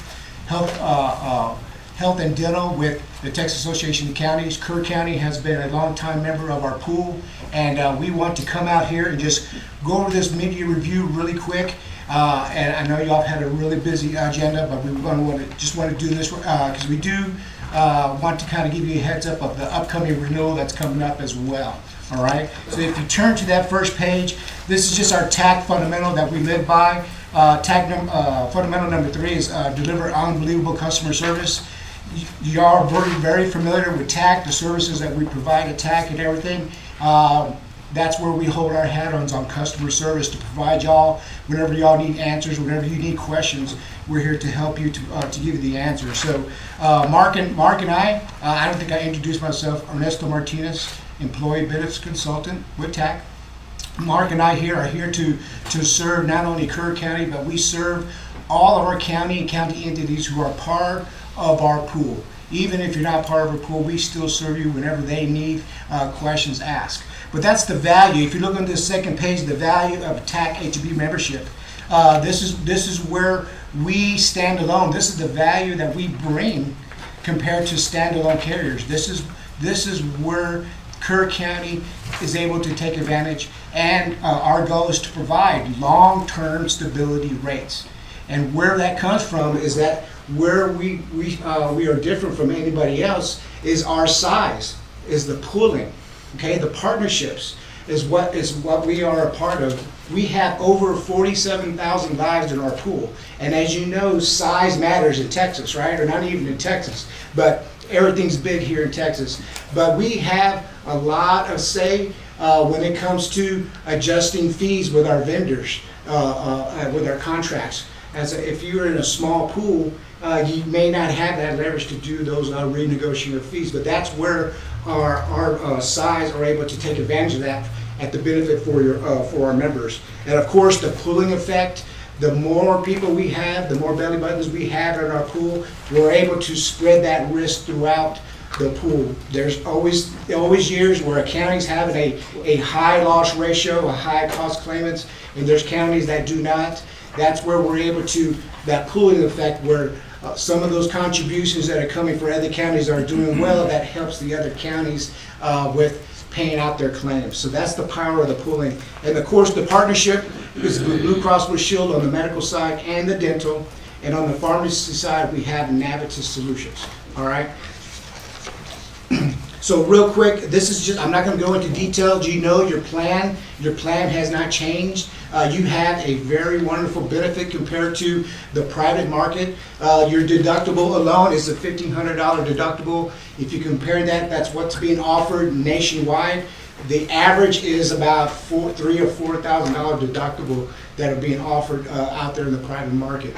All right, so you do offer a very generous benefit here at Kerr County, and we want to help continue that, to provide that, and to help make it as affordable as much as possible. All right. So what I do definitely want to get to an amount because of time. If you look at the chart or the report that says rolling 36 months medical and RX claims, as you can see, I have 3 years, 36 months of your loss ratio.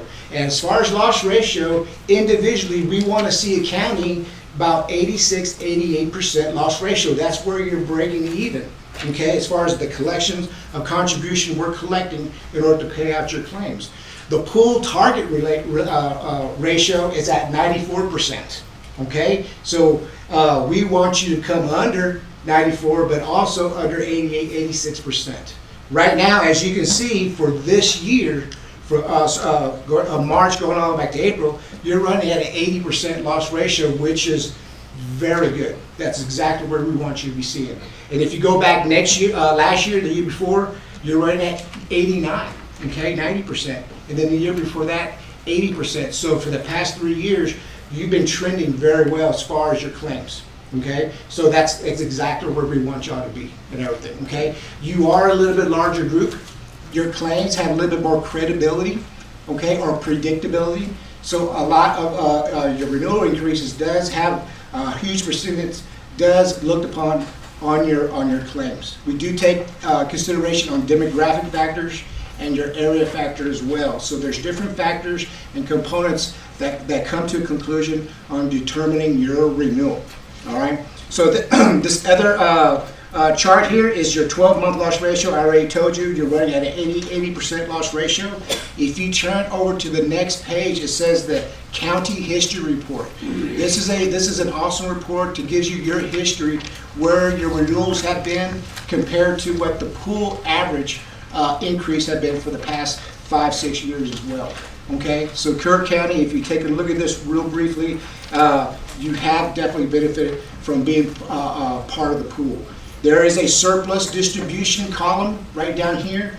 This surplus distribution, this is the contributions that if there was an excess in what we collected in contributions from the prior operating year or plan year, if there's any surplus, we give that back to the county. Okay, we give back to our members. So for the past 6 years, you've received over $140,000 in surplus contribution. Okay, so that on the pool has been operating pretty well. Y'all have been operating very well, and we've been able to give some of that money back to the county, which is your money, and you can do whatever you want with it. Okay. Do you have any questions for me? This as far as your benefits and as far as the renewal. The renewal is going to come out about the 23rd and 24th. The pool average, our board has already met. They met last Friday, and the pool average increase is going to be a 6.2% this year. Last year was a 5.9. The year before was a 7%.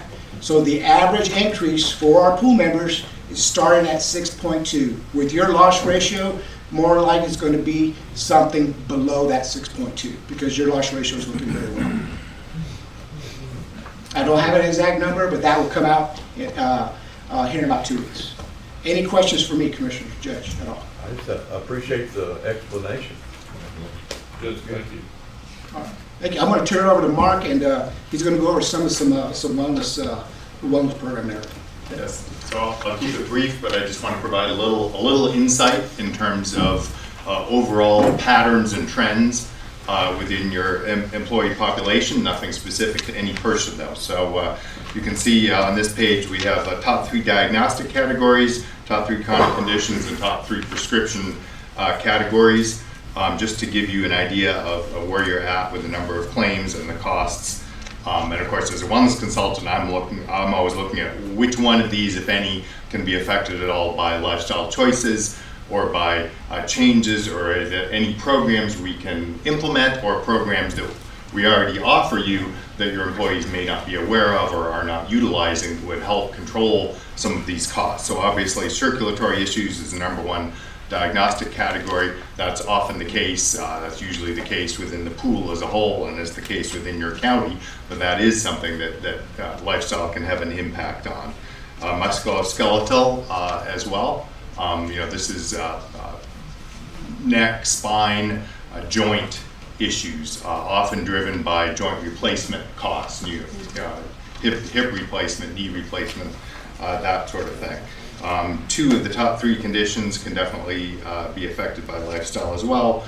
Your prescription categories, not as much. If you flip to the next page, this graph it again gives you a more and deeper insight. The light blue is 2 years ago.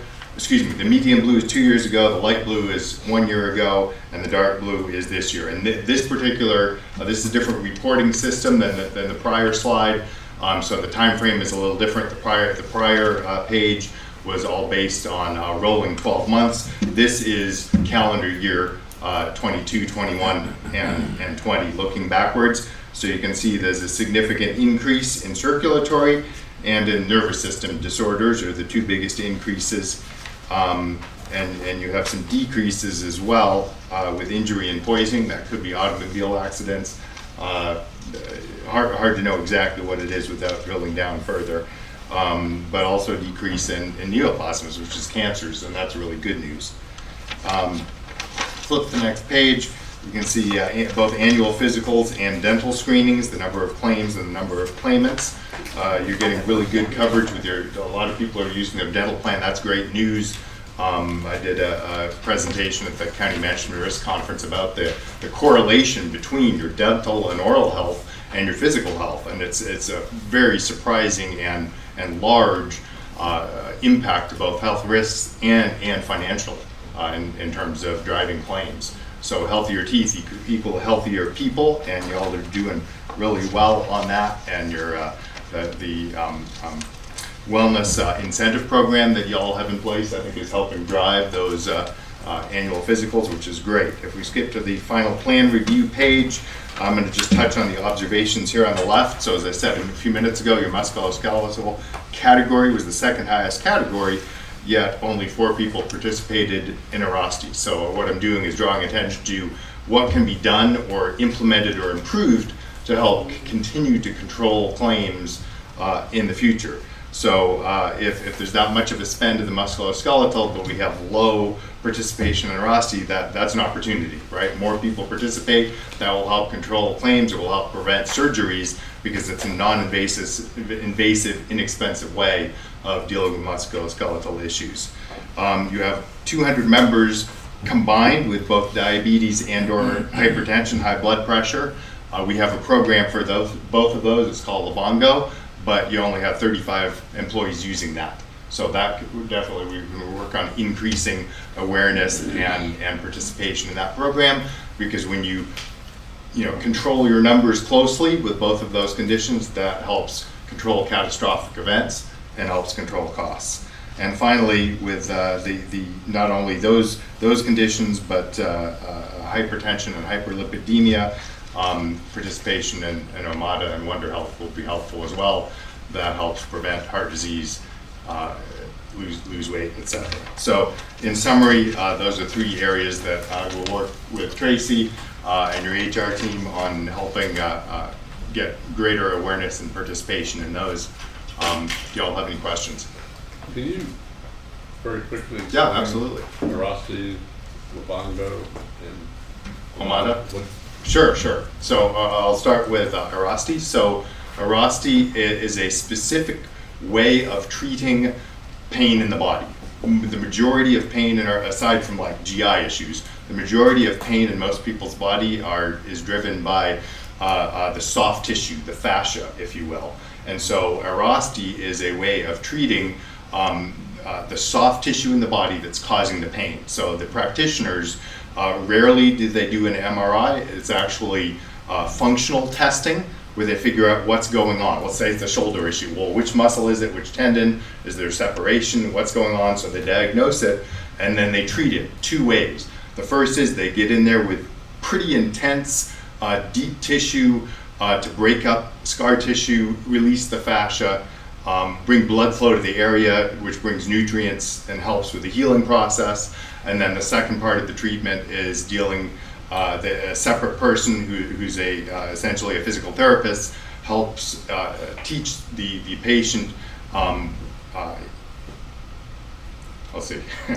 teaches the patient strengthening and stretching exercises for the affected body part. And we've had Erasti in place for about 5 years now with the counties, and we've literally saved dozens and dozens of surgeries. It's dramatically reduced expenses where there have been a significant engagement, because each treatment is essentially, the claims cost for the entire treatment is $200. So who's the practitioner that does the? yeah, so all of the practitioners are actually chiropractors who've been trained in the Erasti method. So they actually do very little traditional like crunching chiropractic treatment, but they focus on the soft tissue. Okay.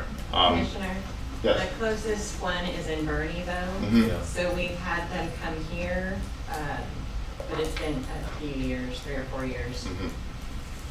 We could work We to have to arrange have, and come we back. have to have employee interest to have them come here and do appointments. Yeah, and typically they also come to the health fair. Yes. As a provider, right? Yes. So. And it's only an office copay to go see it.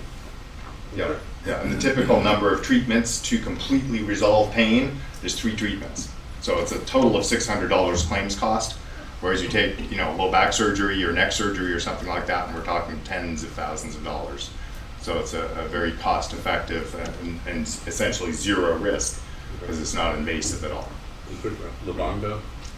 Yeah, so Livongo is a program where it's no cost to the employee. The employee will get either a blood pressure cuff or a blood sugar monitor that is digitally enabled. In other words, communicates through cell phone towers.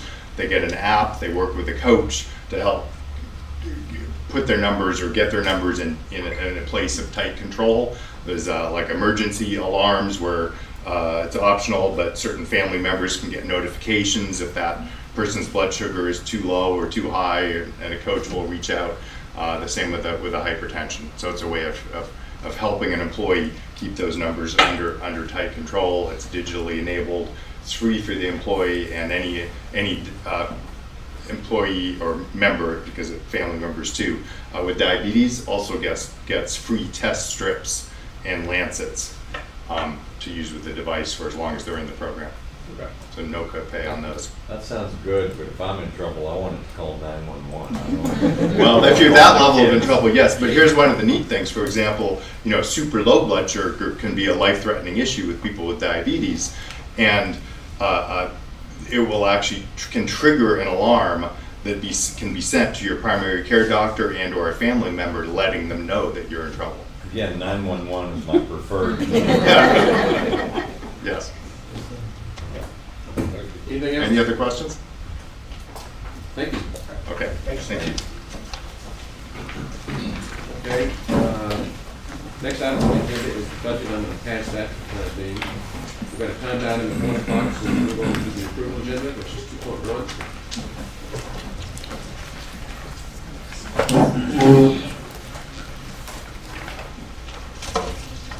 Budget amendments.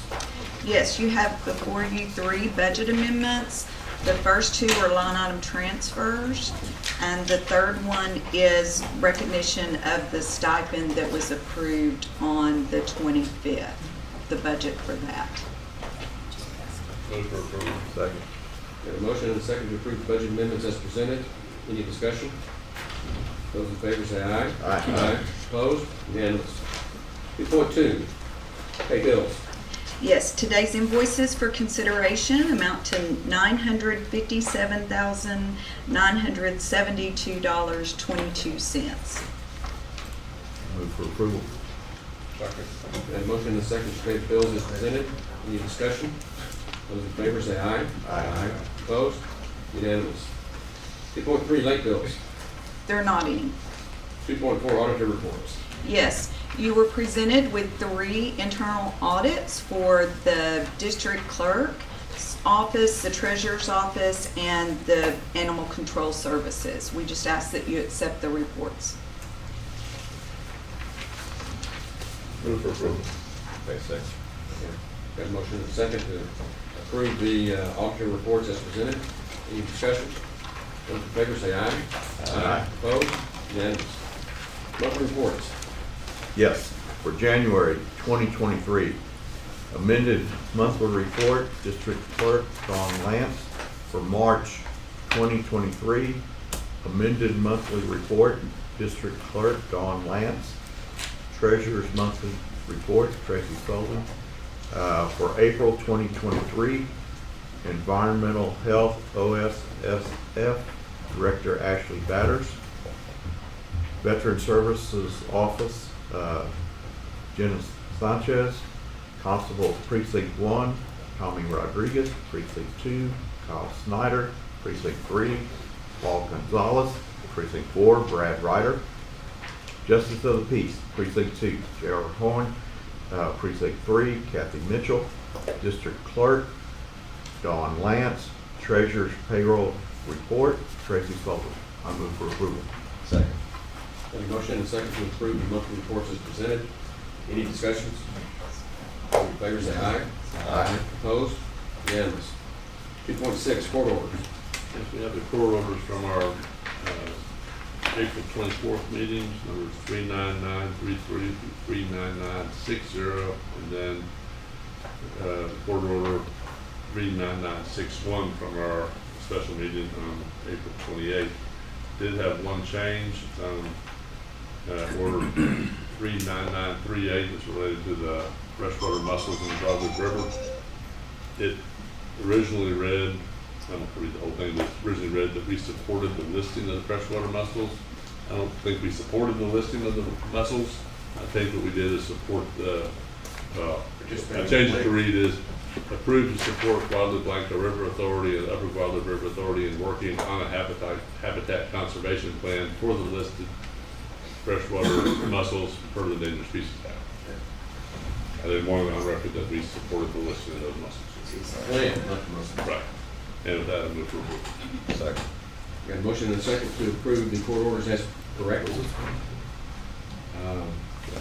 Any discussion? Those in favor say aye. Aye. Opposed? None? Unanimous. Information agenda 3.1, status reports from department heads. 3.2, status reports from elected officials. Ms. Hernandez. I wanted to let everybody know that we went to the job fair at the YO Hilton on Thursday, and we did have a pretty good turnout, and we actually had applicants that came in to the courthouse to submit the applications. So we're going to continue to do that and try to be more out there with more job fairs to try to bring in more applicants and be more visible. 3.2, status report from elected officials. Kerr. I know it's been a long day, you don't want to get out of here, but a couple of things I wanted to talk to y'all about is I've been in contact with Mark as far as at the Sheriff's Office. This is what I mainly come up here for right now, but we are looking at implementing a wellness program. Hasn't been received well, okay, but you know, I'm getting some policies. It's going to be a tough challenge, but that's what we're going to do. Can I ask you a question? Yes, Does sir. this have anything to do with donuts? We don't eat those, sir. Okay. But no, I mean, Heather's asked me to get some policies. That's what we're doing. We're going to implement it very slowly, talking to Mark. But we've had a lot of injuries. I personally feel that it came from not being shaken. I'll just be blunt about it. So we're going to look what we can do to fix that. But main reason I came up here today, I want to let y'all know I just came from the jail conference last week in San Marcos. It was very good. I'm in year 3. I should have went the prior 2 years, but Chris went. But I'm glad I went because y'all are going to be facing some pretty tough decisions, I know, as this budget comes up. That's why I just want to share a little bit about what I was able to obtain. I tried to go as many leadership classes as I could go. But I'm going to have to refer to my notes on a few things. What I was told there through TAC is there about only, this is first responders, okay, this is for first responders. Only 2 out of about 254 counties were fully staffed. Those were some small departments like 10 or 15. Obviously it comes down to hiring. You know, that was the issue, and I was really amazed at what I found out there. Happened to attend a class from a major from Travis County. He's in charge of their hiring, and of course what he says they deal with is the Austin Metroplex, which is Travis, Hayes, and Williamson County. much lower, much bigger scale. What I refer to ours is Kerr, Kendall, and Gillespie. But like Travis County has 242 positions. That's a lot of positions. Their sheriff is going to in front of their commissioner's court actually tomorrow for a 25% pay increase. I'm not here as fed. I'm just saying, just to make you aware, I'm going to try to keep up with that. That's a mid-year deal. That's crazy. But what he says, they find out they have agencies. They give $100, give $500, whatever they give. And this employee, it's no more loyal to the job. They're just said they're going back and forth and around and around. And what they've said is pretty much, and this was amazing, and it really just shocked me, that when you go to interview board, that's our last process is the interview board. But what they're finding out there is that basically we're not interviewing the candidate is interviewing us. Okay, what do you have to offer? Yes, money is always number one, but they said money's kind of not the only thing getting it nowadays. It's tattoos, it's your hair policy, it's beards. It's man buns, believe it or not. Travis County's accepted man. I was just really disappointed. I was really disappointed. The color of hair, the fingernails and stuff. I mean, it was just like, it was really, really depressing to hear all that stuff. But that's what it takes nowadays. And just kind of want to update you. I mean, this is a statewide challenge. I mean, all over. It's not just here. It's everywhere. It's just what they say. People aren't wanting to get in this field of business anymore. So it's kind of like a dogfight to fight good employees. It's kind of what I learned, and just want to share that with you. Thanks. Very uplifting, Sheriff. Yeah. So the man bun fits up in the cowboy hat. And I sticks out the back actually there tell me. I just, of course, I know that's Travis County, but that was all counties are looking at that. A lot of counties are looking at that. They kind of really gotten lax on that. We don't plan on doing that. There's bound to be a niche out there of people that don't want to be associated with that. Maybe that we need to find that out. Yeah. Any other reports from elected officials? Liaison, Commissioner. Any reports? Okay. I'd make a couple reports. I did attend the CARFA meeting last week, so they're anxious to see the first pass of the budget, how that might affect our volunteer fire department. Also, I did meet with Ashley and tomorrow and the environmental to further discuss their proposed revisions to the OSSF rules. And of course, they've also had input from various professionals in the OSSF field. And I think now we're getting real close. Basically, I've given them my input, and they'll be going back to the other commissioners and the judge, and we'll see if we can get this thing progressed and put to bed and go ahead and amend our OSSF report. And last, again, attending the monthly eclipse planning meetings, and I am personally pleased with the progress that's being made to come up with a plan to manage those events. So good progress is being made and participation from all the key agencies. So, I did have one update. It's several months ago, we approved having Peter Lewis look at switching environmental health and treasurer's office.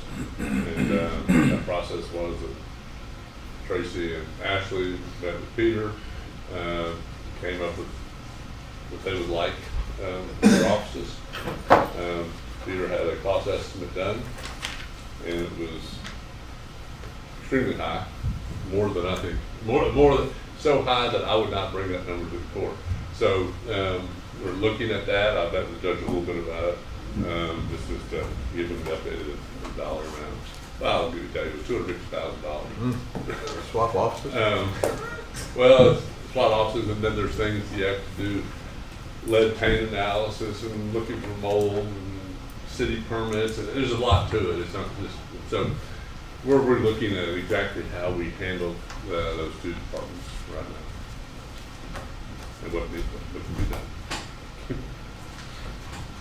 Anything else? And one thing that I would report is we had our final meeting of the I-10 corridor study working group. And I-10 was 880 miles from state line to state line, and we were the central section, which was from Guadalupe County to Coffee County. and made our final recommendations, which now goes to the steering committee and then it goes to the full commission. So TechStat should have their final reports out on this shortly, probably within the next few months. Just to tell you that some of the things that we recommend as priorities is the goal is to get I-10 6 lanes, 3 each way, from border to border, at minimum. And what that would do is have a non-truck in the inside lane. Get the trucks in the outside lane and the middle lane so that they can pass as needed. And also recommended frontage roads. You know, in West Texas, we don't have a lot of frontage roads out here.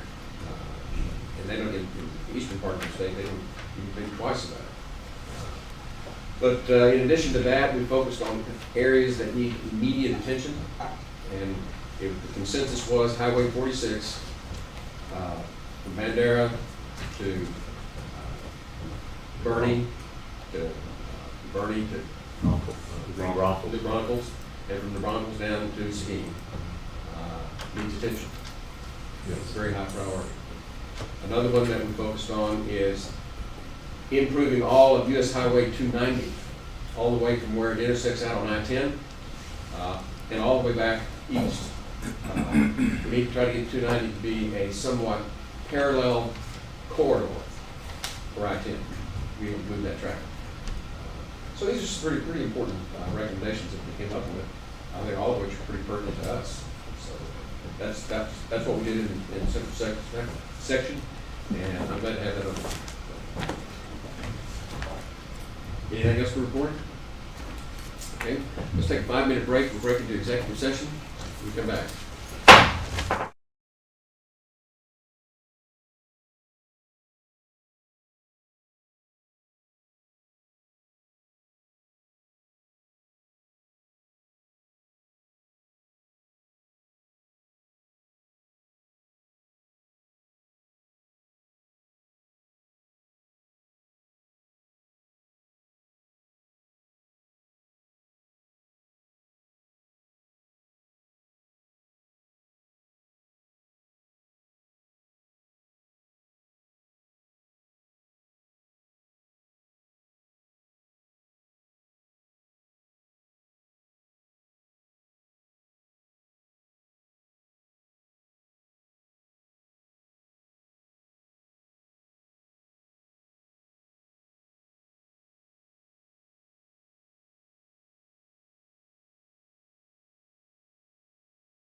Not Deb's.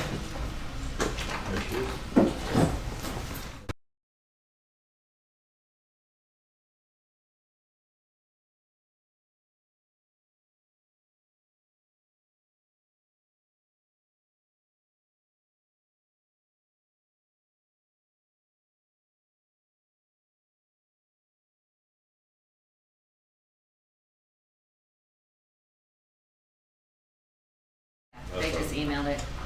So we'll come back to order. It is 12:31, we're coming out of executive session. And the next thing on the agenda is any action from executive session discussions. 541.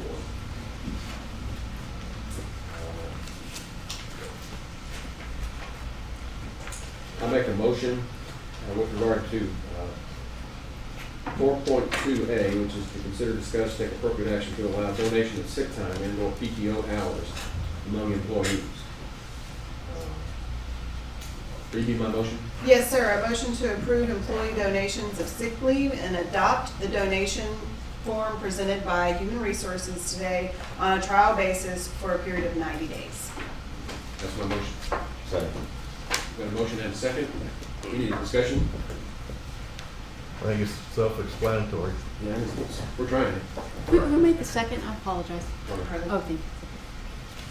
Okay, all in favor say aye. Aye. Opposed? Unanimous. Okay, so we've got a little bit of time for the 1 o'clock, so we will be we will adjourn until 1 o'clock. We will recess until then.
Court will come back to order. Next thing on our agenda is a timed item, which is timed at 1 o'clock, and it's 1.38, discuss and take action on an order authorizing the issuance, sale, and delivery of Kerr County, Texas Limited Tax Bonds, Series 2023, securing the payment thereof by authorizing the levy of an annual ad valorem tax, and approving and authorizing the execution of a paying agent registrar agreement, purchase contract, an official statement, and all other instruments and procedures related thereto. Dusty? You want me here? Yes, sir. I'm here, Judge. Good afternoon, Judge and Commissioners. Dusty Traylor, Managing Director with RBC Capital Markets. We have the honor and privilege of representing the county as financial advisor.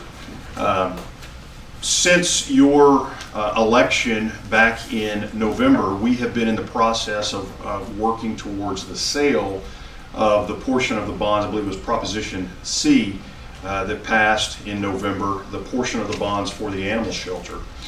And we were actually in the market today to take competitive bids on the sale of those bonds. Before I get to the actual results of the sale, here over the past several weeks, we've really been knee deep in the process of getting these bonds sold. Have probably driven Tanya and the judge a little bit crazy with various conference calls with rating agencies and the like. And as part of that, we had a significant conference call with Standard & Poor's. They're the rating agency that provides the bond rating for the bonds, which is basically your credit worthiness score on the bonds. And the county's bond rating was affirmed at the AA level. That's a very good bond rating, and gives the county great access to the bond market, and investors are looking to invest in the county's bonds. And that was evident today by the sale that we had. We placed the bonds into the market for, like I said, competitive bids, and we received back 11 bids to purchase all the bonds. And each one of those bidders, they weren't bidding to buy just a partial portion of the bonds. Each of those 11 bidders were bidding to buy the full, effectively $5.75 million worth of the bonds. And so the low bid that we received today came back from FHN Financial Capital Markets. Their bid, which is like an NIC bid, is a 3.619%. Okay?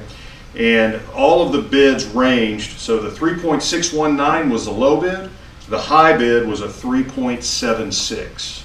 Okay, so they were all within about a 15 basis point bandwidth there, all really and truly really good rates. You know, if we were to have been in the market to sell these bonds on your election day back in November, which we couldn't have been, but just using a hypothetical date, the interest rate on these bonds would have likely been about 50 to 75 basis points higher than where they are today. So the bond market has actually, I know we keep hearing about the Fed raising rates, and the Fed has been doing that, but when they're raising rates, they are raising rates on the short end of the yield curve. You guys are selling today bonds that have a 20-year final maturity, so about an 11 or 12-year average life on those bonds. And those interest rates, the interest rates from, say, year 10 and out over the course of the past 5 months have actually been trending back down as folks believe that there may be some possibility that we actually head into a recession. And in terms of debt service, you know, on this particular issuance, our annual debt service is going to be somewhere between $415,000 and $420,000 per year over the course of the next over the 20-year period. Had we been in the market 5 months ago, that annual debt payment would have likely been over $450,000 per year. So saving about $30,000 or so in interest over what we estimated at the time that the election was held. So all in all, we are pleased with the results. We're going to be able to deposit the full $5,750,000, which is the amount that was authorized, we're going to be able to deposit that full amount into the county's project fund, and because of a premium paid by the investors on the bonds. The actual principal amount of this issue is about $5.51 million, so a little over $400,000 in total premium paid on the transaction. So you'll get the full dollar amount deposited into your bank account once the attorneys work the transaction through the Texas Attorney General's office for their approval. And we anticipate that delivery to occur on June the 6th. That's the date at which the money ought to hit the county's bank account. So Dusty, what's the total interest that would be payable over that 20-year term? Let me see what I've got here. If the bonds were to stay outstanding in their current form over the 20-year term, meaning if we didn't refinance them or pay off a portion early, the total interest would be $2,780,000.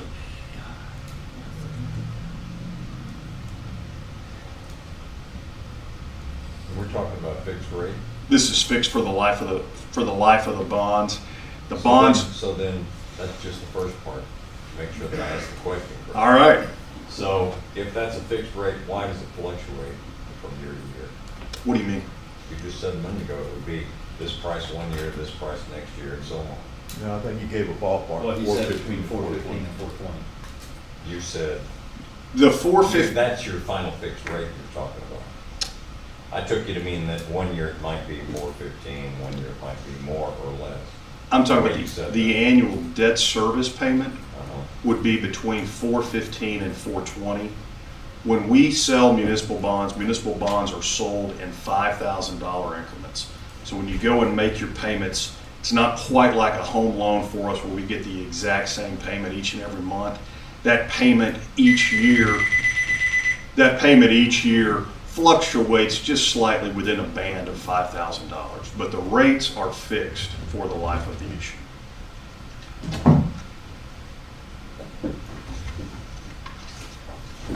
Now, you also have the opportunity 10 years from now to refinance these bonds to a lower interest rate if it comes. Yes, sir. And you also have the ability in that 10-year period to pay off all or a portion of those last 10 years earlier than their stated maturity. Which we usually do. Which you've done. Well, sounds pretty good under the circumstances. It's not, Agreed. not competitive with what we did back in COVID. But, Well, listen, we would all love to see interest rates that low again, at least for certain things, right? So. Okay. Heather, what's the action item here? I don't know. It says discuss. I think what we That's have what to I do was is go just execute all the documents. Yeah, there's a vote. Obviously, you got to take a vote to authorize the issuance. Discuss and take action. Okay. So the part of this after the semicolon is probably it. Approving or authorizing execution of paid agent registrar agreement, purchase contract and official statement, and all other instruments for, and procedures related thereto. Then I'll make a motion. Judge, there was supposed to be some Oh, yeah, they want to. discussions Some about speakers. that. Before or after the motion, I guess. Nikki Kanes. And you guys see the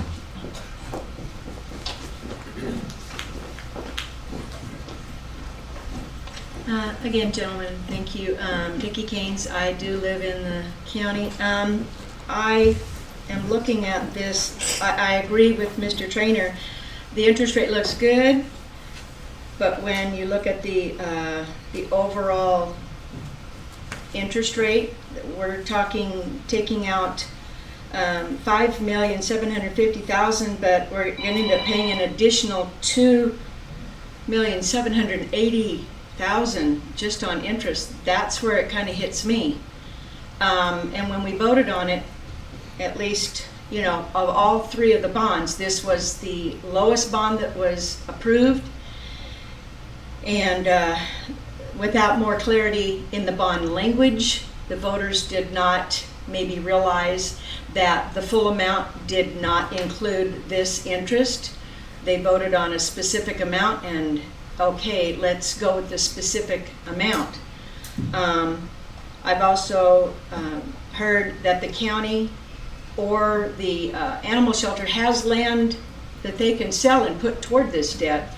Is there nothing that can be done before we go and buy bonds where this land can be sold and bring down the actual purchase amount in bonds? Or because if by chance these bonds get sold today at this rate, and then the county or the animal shelter sells that land and puts the money toward it, are we going to save enough money on that $2,780,000 in interest? I'm just looking at numbers, and it sounds good. I agree with Mr. Trainer. I'd like to have had our first house at that rate, but overall, it just seems like the interest rate over 20 years is a big chunk of money when the voters voted on a specific amount. They didn't vote on a specific amount plus whatever rate we can get. And maybe that wasn't in the legal language, maybe it wasn't required, but for transparency's sake, like I said, this was the lowest bond that the voters agreed to, and pocketbooks are being hurt right now. And this, it's being said now that this is going to raise our property taxes yet again. So is there nothing that we can do as far as selling the land first and then bringing down the bond amount? I'm just throwing out some issues because... Let me answer that question. Okay. We've got to have some place to put the animals. We've got to build a new place to move the animals to be able to sell the old ones. Pretty basic. Okay, so again, I think I did say that if we went ahead with this and the land was sold and put toward the project, it wasn't dispersed, it wasn't put in a general fund, it was put towards this project, would we be paying down on the principal and then cut back on the amount of interest that's being agreed to as far as, you know? This is a standard bond transaction. This is the way they work. And we can't sell the property as long as we're running the animal shelter on it. It's that simple. But she's asking if it pays for the principal and the interest. If, when we sell, which we will sell that land, that the animal shelter's on now. It'll just come back into the general fund of the county. It's supposed to come back. That's what she's asking. When we sell the land up there for a convenience store or something, proceeds of that sale will come right back into the general fund and be in the fund balance here. But the voters, that ad valorem property tax amount would still stick with us even with the money coming back into the general fund, unless, are y'all gonna vote to decrease the tax rate on us? I mean, we're trying to, as a taxpayer, I'm going, wow, how much more is that gonna hit each household? And even if we do sell that land and put it back into the general fund, it's not going to pay this off. And it's easy to take that money into the general fund and disperse it to anything else rather than this particular project. I can probably answer your question that we can't bind a future court. Nothing we do today can bind to do that. It'll go in the general fund, and if the court at that time chooses to use 100% or part of that money to pay off some of these bonds, that court will have that decision. Because at that time, that decision has to be made. It can't be made today. It's binding to the voters, and it's binding to the taxpayers on our tax bill. And I'm just looking for another out. Like I said, the language on the ballot itself did not include $5,750,000 plus a possible percentage on top of that. It just said that specific amount. It was a bond issue. It was clearly understood that we were going to issue bonds to raise that money, build that improvement. That's simple. Judge, go on. You bet. You'll be on camera. Gotcha. The people looking at the camera might prefer that. Judge, whenever a bond election is called for, the dollar amount in the proposition is just the principal amount of the bonds that would be issued. That is standard, that is state law everywhere. There are required disclosure documents that are also completed as part of the bond order. the bond order that the county had prepared at the time that you called the election also had the appropriate disclosures in it that indicated the estimated principal and interest and repayment schedule for these bonds that's required. I have one other person wanted to address the court, John Sheffield. Documents here, Your Honor. That was mine, and that is yours. Thank you. I'll pass them over if it's got two. Here.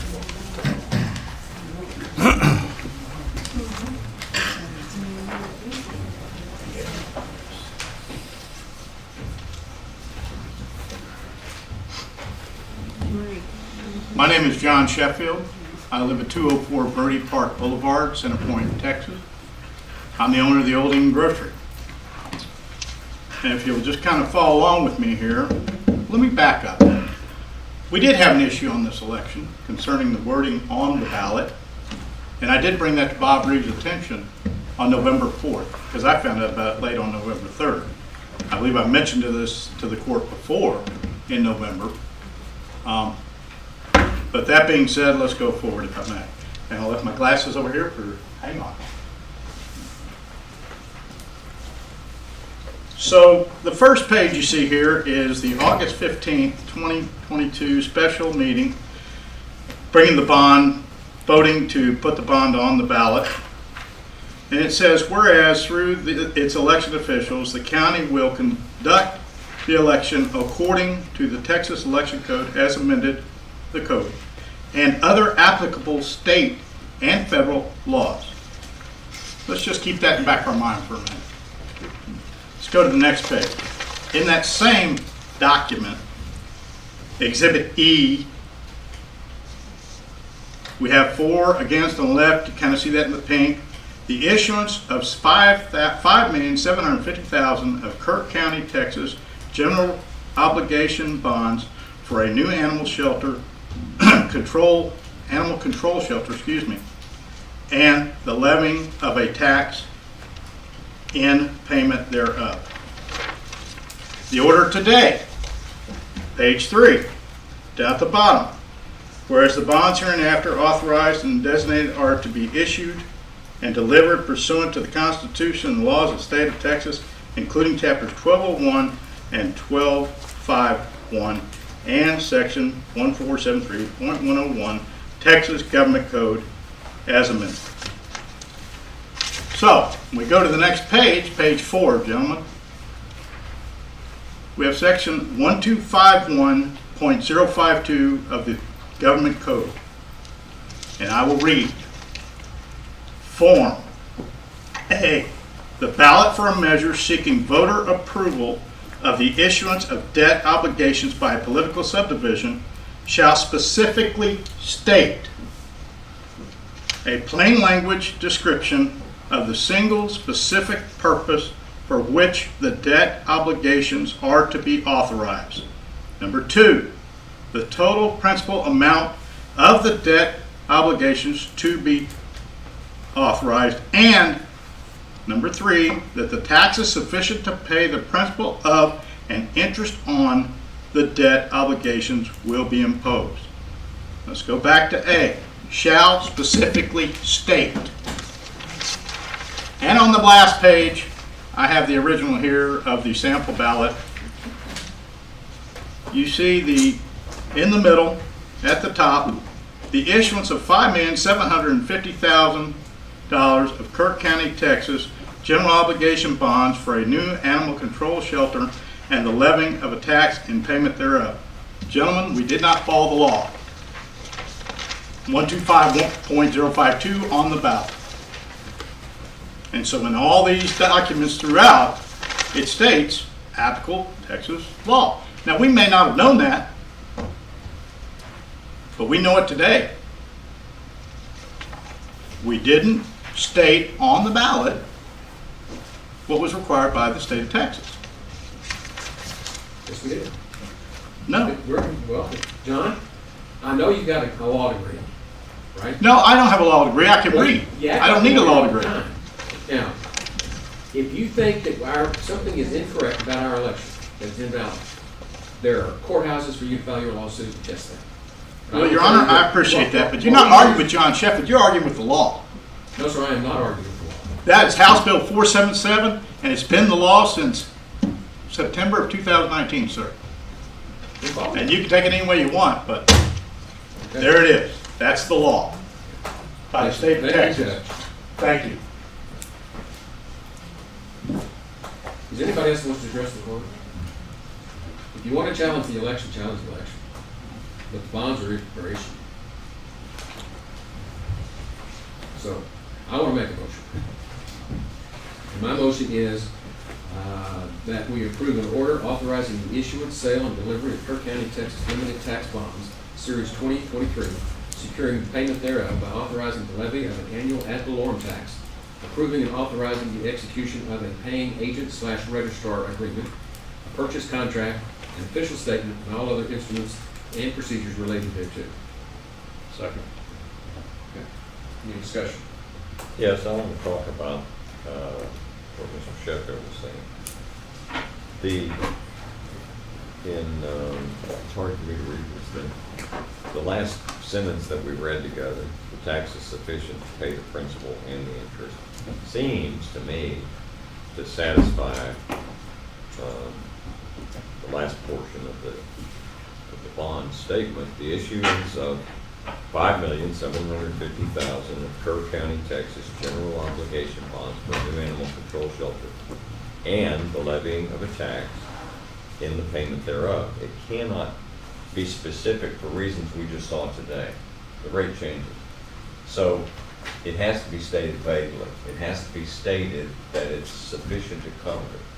We could not have known unless you decide that you have to know what your project is going to cost, right?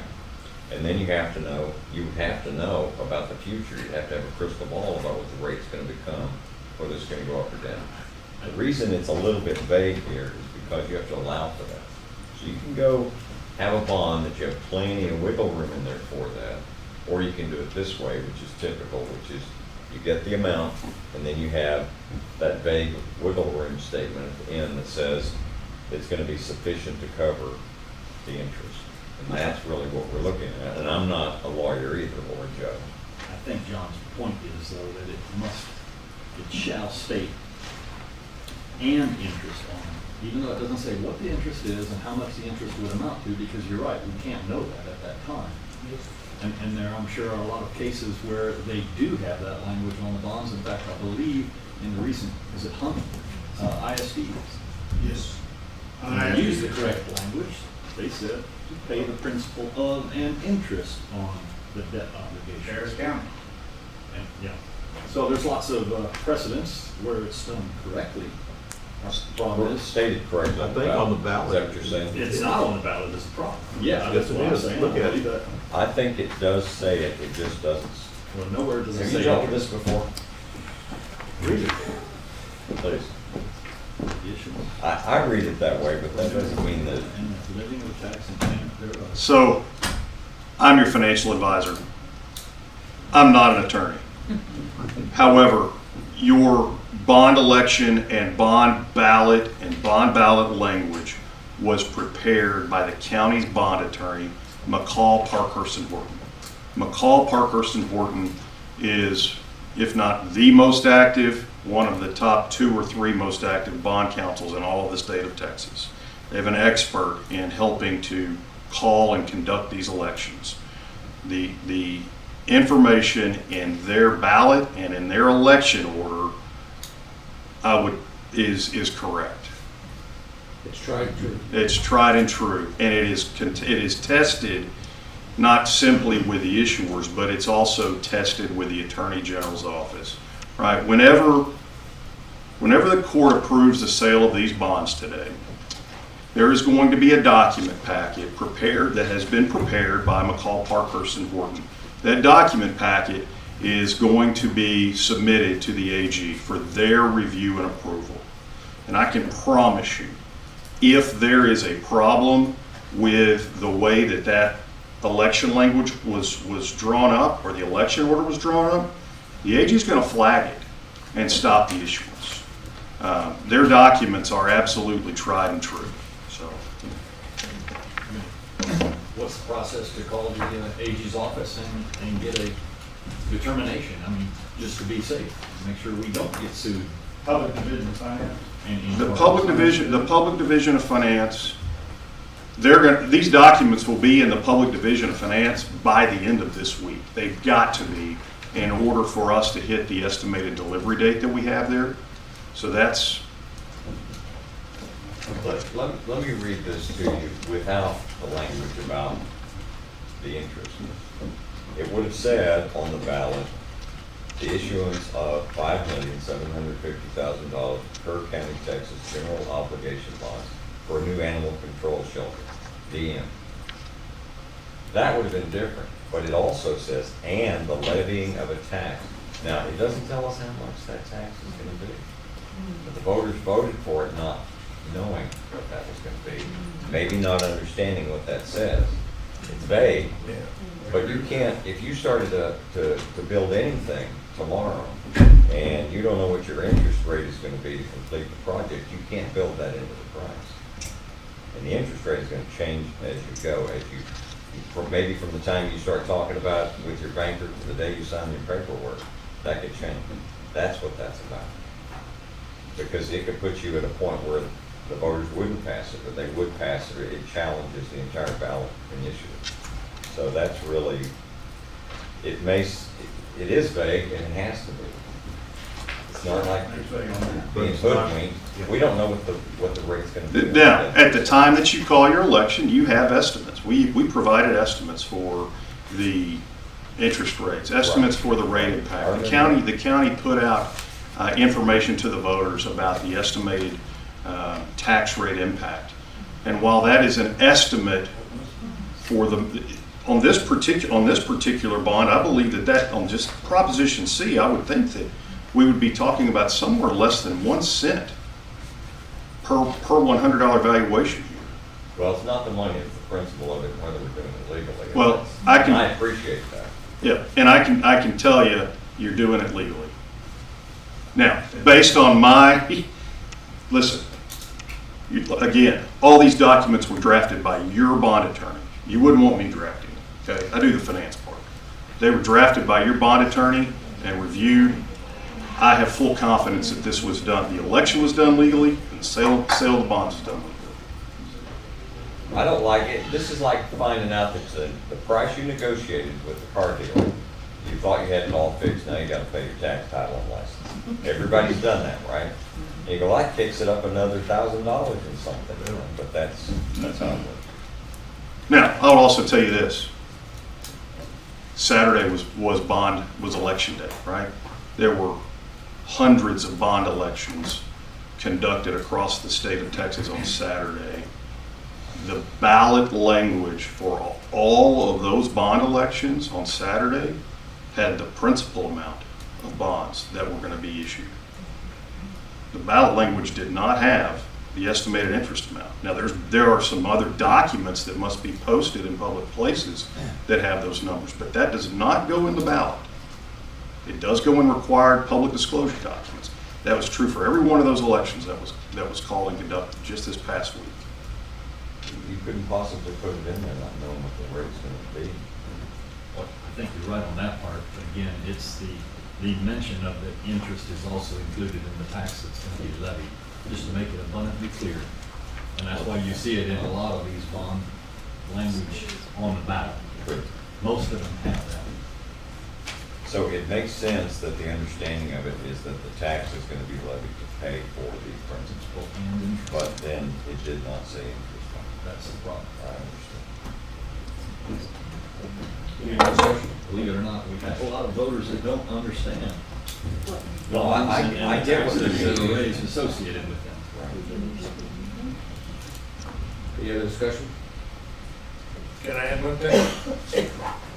Yes, sir.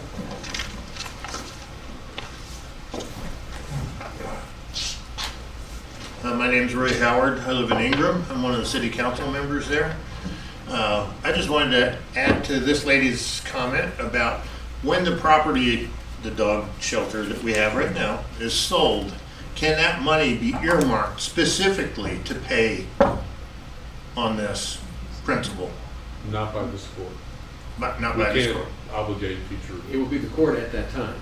When the sale occurs and proceeds are received, that court will decide where to put the proceeds. It would Not probably be, us. it'd probably be the feeling of us right now to do something like that, but we can't. Okay, all right. I just want to get that clear. Thank you. Okay. Any other discussion? Those in favor of the order authorizing the issuance, sale, and delivery of bonds as presented? Those in favor, say aye. Aye. Opposed? Abstain? Opposed? 4-1. 4 carried. There being no other business before the court, we stand adjourned.